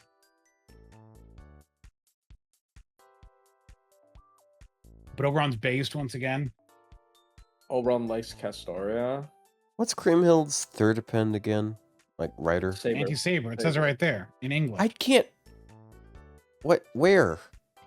Saber, right there. Saber. The word This saber is in English. Saber. Where? This is Saber. Okay, Right there. I know it's his fucking bid. It's Saber. Just... No, it's written. It's the English word I saber, know it but it's says written in Saber, katakana. but like, I mean, it technically you still have to learn it. You know. Chat, I think he's going crazy. I think that if you play games in Japanese and you're too lazy to learn at least hiragana and katakana, you deserve your punishment. Ryou, you know how many games I play in Japanese? I don't One. know. You know how familiar I am with this game's UI from playing it in English? Why the fuck would I learn a language for it just so I can play a game that I already know how to play? They're saving the Tamamo buffs in Summer Koem for the surprise Tamamo 9 event right after summer. Bro, I wish I was on like crack. I wish I was smoking crack. I'm sorry, Fez.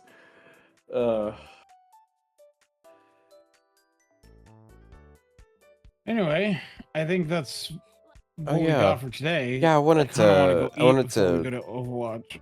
Happy anniversary, people. Honestly, one of the better anniversaries. Like, I really like it this year. A lot of animation updates, good buffs, new endgame mode. Yeah, I wanted to show off some of Saber Maeve's performance because now she has like way better tools to work with. I'm gonna go warm up pasta. He's pretending that that Saber Maeve will be useful for once, but he is in fact just lying to himself. Okay, as he I don't copes have with a good quest slop. to... Any 12 will be bigger. It better be bigger because people are gonna be fucking leaving the game at that point, bro. Like they really like. Right. I think every year they have to like try to outdo themselves on certain aspects because it's gonna be harder to retain. Like player retention is gonna be worse and worse as the years go on. So they kind of have to. Year 12 has to be bigger. Another giant Sakura unit next year. Do you mean literally giant? Like KP. Dude, they're gonna release Violet eventually because they mention her all the time. Yes, it's so tongue in cheek. It's gonna be Violet... KP and KP Alter and the event follow up, like the Kazo Drop event. It's gonna be fucking Violet. They're good. Violet's gonna show up in this event. I swear. Rio's actually gonna have negative 20 grails. I don't know how it happens. Dude, what's gonna happen is Violet's gonna show up. It's gonna be like wearing a mask and pretending to be Medusa or something. Right? I thought that one of the one of the KP Alter Ascensions looked like her or something. Yeah, the Sakura face fans really needs that last piece of the puzzle. Violet does look like Medusa because Medusa's KP one Alter of her counterparts. It really fucking sucks that all the Sakura face fans have been waiting for that last piece of the puzzle, and then they just keep releasing like the same a different version of the same puzzle. You know, like in Tetris, you just keep getting the wrong shape. That's fucking the Sakura face fans. You just keep getting fucking BBs. Like, oh man, the fucking rectangle again. Oh, summer rectangle alter. Damn, it sucks. Yeah. Summer. Summer L piece. Oh no. Yeah. Summer The wrong You shape, know what's bro. an L piece? My tastes. Yeah. Look, the important thing is, like, they gotta finish the Sakura 5 eventually. Like, after seeing NA go through OC3 again, where they mentioned Violet like twice. Like, come on. Yeah, I agree. Yeah, Violet is interesting because her components is Medusa and Melusine, and then Apsara, which we have no information on, but like, you know, I know it from Shin Megami Tensei.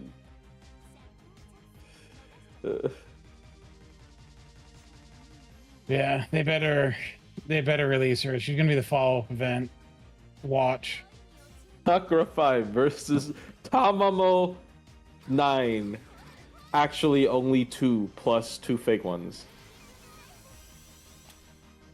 Yeah, I'm not even- OC3. Well, OC3 when it says Apsara, it is referring to like is a term they gave, like that type of world, but like it is that a coincidence? I don't think so. It's definitely because it's definitely making fun of Violet again. She was mentioned in the Flora event as well. Yeah, she was mentioned in the Flora event when Kazuha Drop and Melt are arguing with each other. Like, this flower called Violet. Damn. Koyanska should have been a part of Tamamo 9. Look, at this point, she has to there fill. is a Vitch in the Tamamo 9. It's just that's who Koyan is pretending to be at first. Is that Tamamo from the Tamamo 9? I'm not even as upset as like real Tamamo fans who doesn't recognize Koyan Sky as a Tamamo. Like they're like, oh man, we only got 2, I guess 3 with the Tamamo shark. Mama. Tamamo shark lancer is so fucking bad, guys. So fucking bad. Yeah. Oh my god, I'm a real Tamo fan. I count Gucci. Oh, you count Koyan, yeah. I have to grab one from Blue Archive to make 9. She's a terrorist, though. A little terrorism never hurt nobody. Wait a minute. But nobody dies in Blue Archive. Like that's apparently an established. Like if you get shot by a gun, you don't die. That's like the whole thing. So it's just, Koyanska commits genocide. She's a meteor. She like that's her nature. That's what she does. Shut up.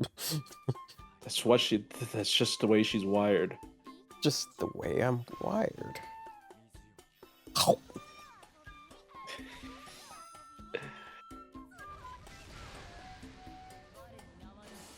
Come on. Oh, Hit me. 600 gems in Fuck. Blue Archive? 1 year memorial. Hold on. Gem alert? Gem I'm sorry. Oh, another Blue Archive coupon code. My lucky animal. What the fuck does that even mean? Well, they gotta try and get people when their App Store ranking absolutely tanked after they made their gotcha changes. I know people are saying like, oh no, technically it's mathematically, superior. But 1, don't trust Nexon ever. And 2, changing a gotcha system that people are used to and familiar with to a Hoyo style 50-50. Yeah. Even if at the moment mathematically it's superior, it's still not what you wanted. Mathematically it's superior with the but like here's the thing, because people pull in 200s, right? Like they always pull 200 pulls to spark one and then get the other one during the 200 pulls. Like that's just how people do it. Now 200 is just for 1 unit, so like yeah, you're just changing shit, and like people have to whale a different way. No, Azure, Like, it doesn't have a rebate system like Nikkei. They got rid of it. That's why people are mad. Yeah, they got rid of it, which is crazy. And they changed it to what a 50-50. game does that?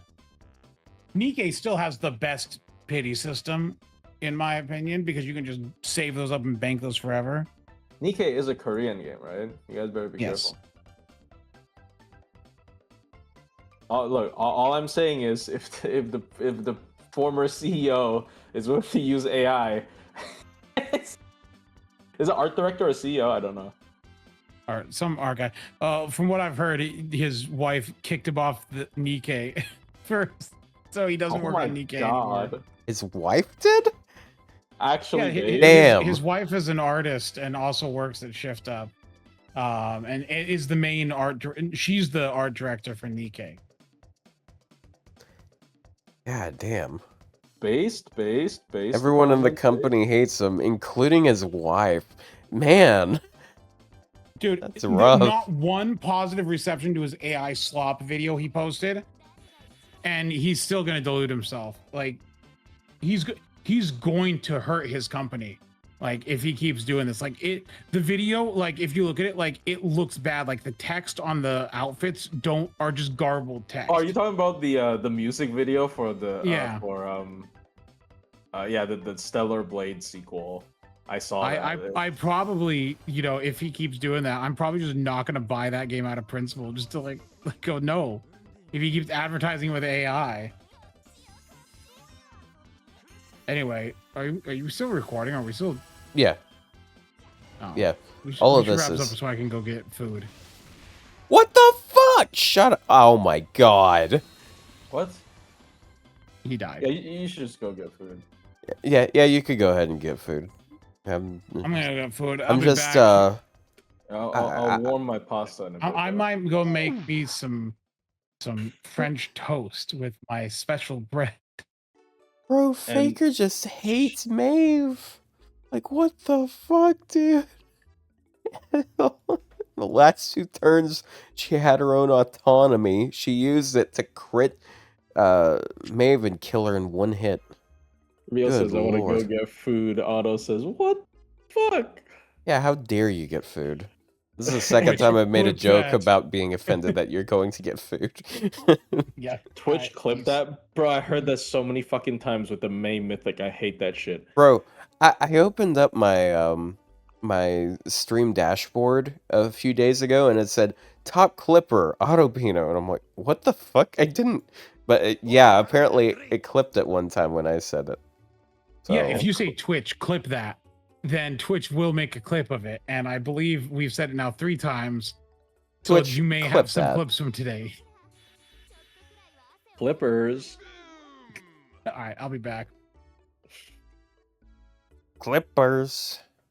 Have you seen that Poggers clip before? No. With is Chuck E. Cheese, and he just out of nowhere says Poggers, and I don't know why. He starts making weird sounds afterwards. What the fuck are you talking about? Do you remember when oh my god, I'm just gonna sound even crazier. Do you not remember when Chuck E. Cheese had like a Twitch stream? No. In chat, I know I sound clinically insane saying all of this, but yes, that was a thing. And look, I get the full charm chance here.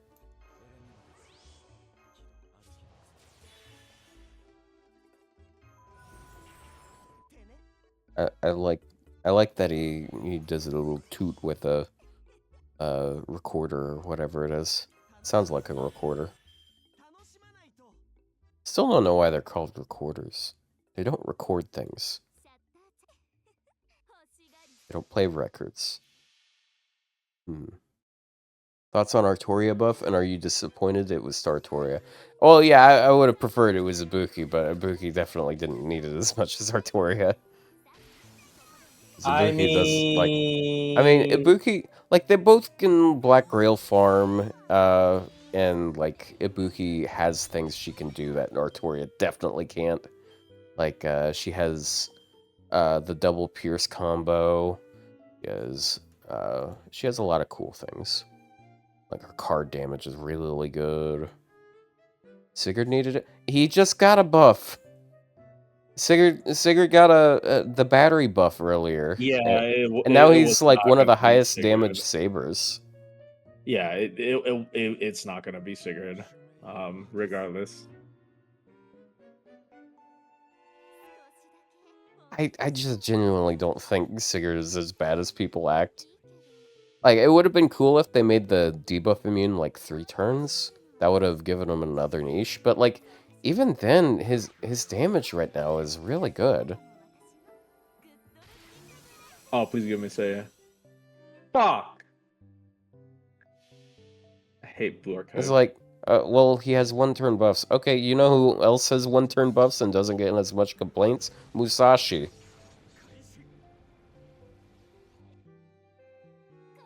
Oh, I got the Tanaka Rei character that can't even recognize her voice because she has crazy range.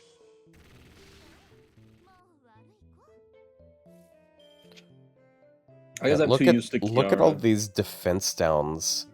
I'm basically at cap here. I didn't even know she voiced a Blue Archive character. What the fuck?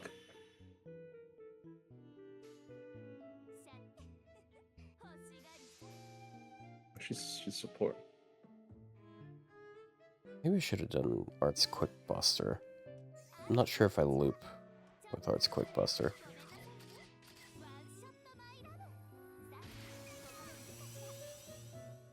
She might die this turn though because of the oh my god. NP game kind of going crazy. I feel like I don't know. I think MHX X I think she targets sabers specifically. That is definitely possible. They do that a lot. Oh my god. No, we're good. She still has her guts. For now. How is this Tanaka Okay, Rei? This shit doesn't sound like her at all. Am I crazy?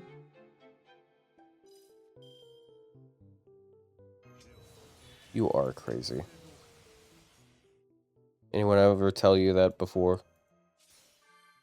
No. Okay. That's crazy. Logris robbed all AoE Sabers jobs, so they need to start buffing them all over again. I mean, they're not gonna buff them to the point that they matched Logris. That's the problem, though.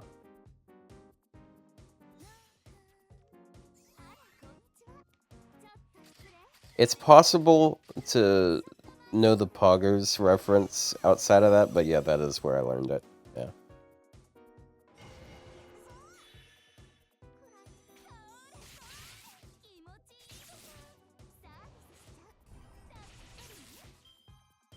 Oh my god.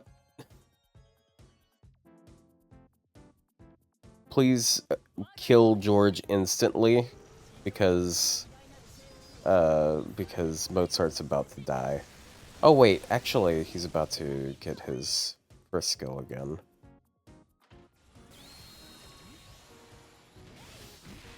Oh my god, it didn't even pop his guts.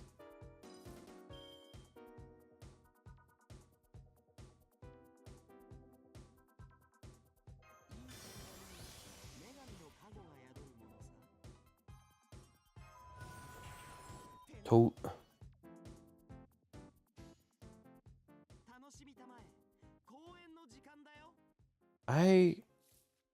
This is a very strange situation I'm in, but I think I just actually don't. I say actually way too fucking much, dude. I think I don't use Mabe's arts cards here. Just because I want to preserve the arts buffs for her NP. She's about to get it again.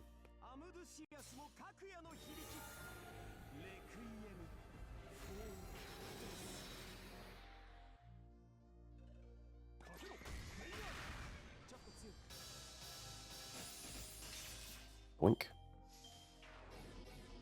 Oh, right, he has that as well.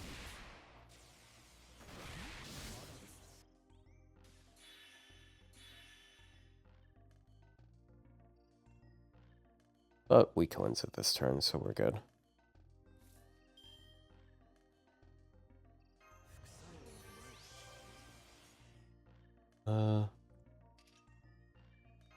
to do that this turn.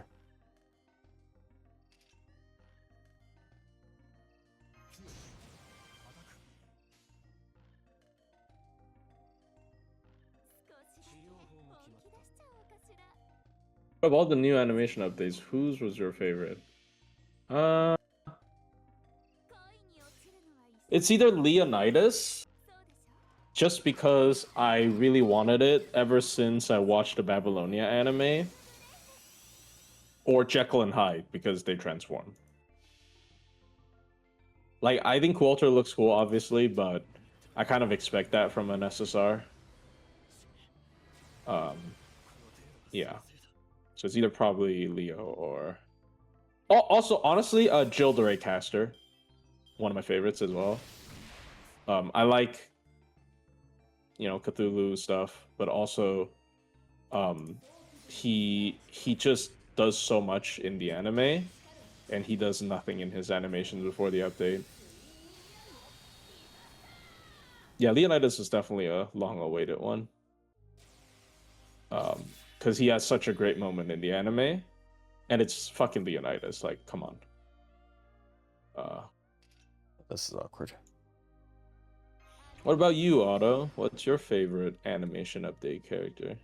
Yeah, I'm gonna be honest. I'm not sure because I haven't really sat down to watch very many of them. I'm just glad that these characters in particular don't look like ass anymore. Just the fact that we're getting closer to a point where this game can just not look like it's got cheap like 2015 animations. I don't even know if you could call them 2015 animations because there were plenty of good games coming out at that time. Yeah, they were not good for 2015 standards, no. Yeah. But to be fair, like they had like a really limited budget. How's Leonidas? We talked about it, but yeah, he's really good. It was really good. You can watch our VOD for a detailed explanation, but we think it's one of the best buffs this year. George just did 100,000 damage. Yeah. Bruh. Gotta be Mozart. Mozart is really cool as well because he plays music. And he reminds me, okay, this is cringe, but he reminds me of, have you guys watched Record of Ragnarok? Oh my god. No, I haven't. Fucking anime. Okay, it's when Hermes plays the fucking violin and then Zeus, like, muscle old guy comes out. Cause he has the fucking little rainbow circle behind him or something. I don't know. Anyways. Oh, and the concert in his MP is really pretty as well. It's an interesting angle. They didn't do the phase zoom like usual.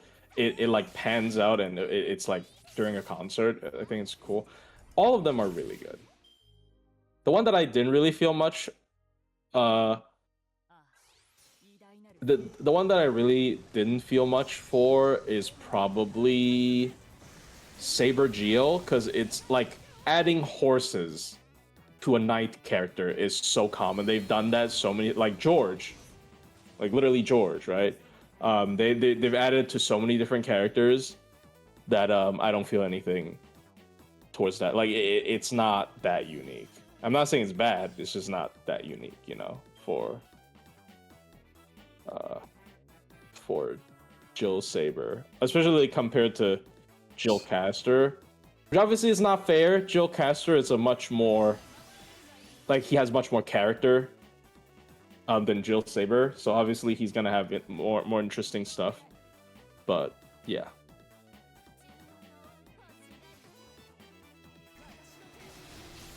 Yeah, let me look at.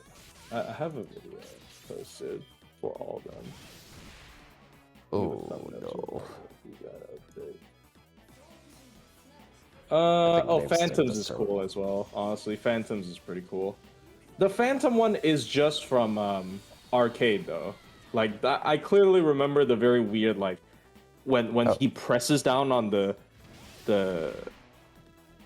key, not the keyboard, but like the piano keys or whatever, the organ. It's called an organ. The organ keys. The organ trail. And then like the sound waves like goes out and hits people. I thought it sounded very weird, and then that's exactly what happened. Like when I first saw it in arcade, I thought it was a little bit odd, and then it immediately reminded me. It's like, okay, so this one's from arcade.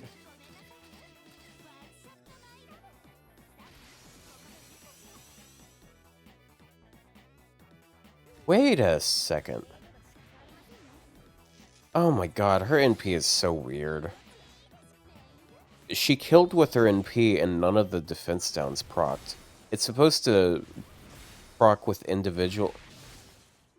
So, does it not change the calculation at all until afterwards? Are they all after damage?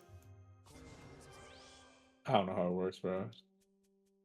Oh my god, maybe it's actually not that difficult to calculate her damage. Because, like, if you look at, like, the NP sheet, like, every time I see someone talk about it, like, that knows about the game, they're like, yeah, this is a real pain in the ass to calculate, don't bother. Yeah. But, like, if it's just defense down after damage, then it's very simple to calculate. Is that a scope for... Oh, sorry. Because, like, I know there's, like, they'll... Okay, she's very dead now. This is a very difficult quest for someone at neutral that's single target. Don't must not apply when the enemies can do that. But I thought the time... Like, we Before thought the damage? timing was... Like, if it's a before damage calculation, then it should still apply. Yeah. But, like, there's also some animations that are weird because they show the debuff happening At regardless. the wrong time, Yeah, like, I think Skahawks is after damage, but it shows the stun before the damage. Oh, yeah, it shows it Cersei is before the also damage, that way, where she'll turn them into a pig after... like, she'll turn them into a pig even if she kills them. Like, in the animation, it still replaces them with a pig.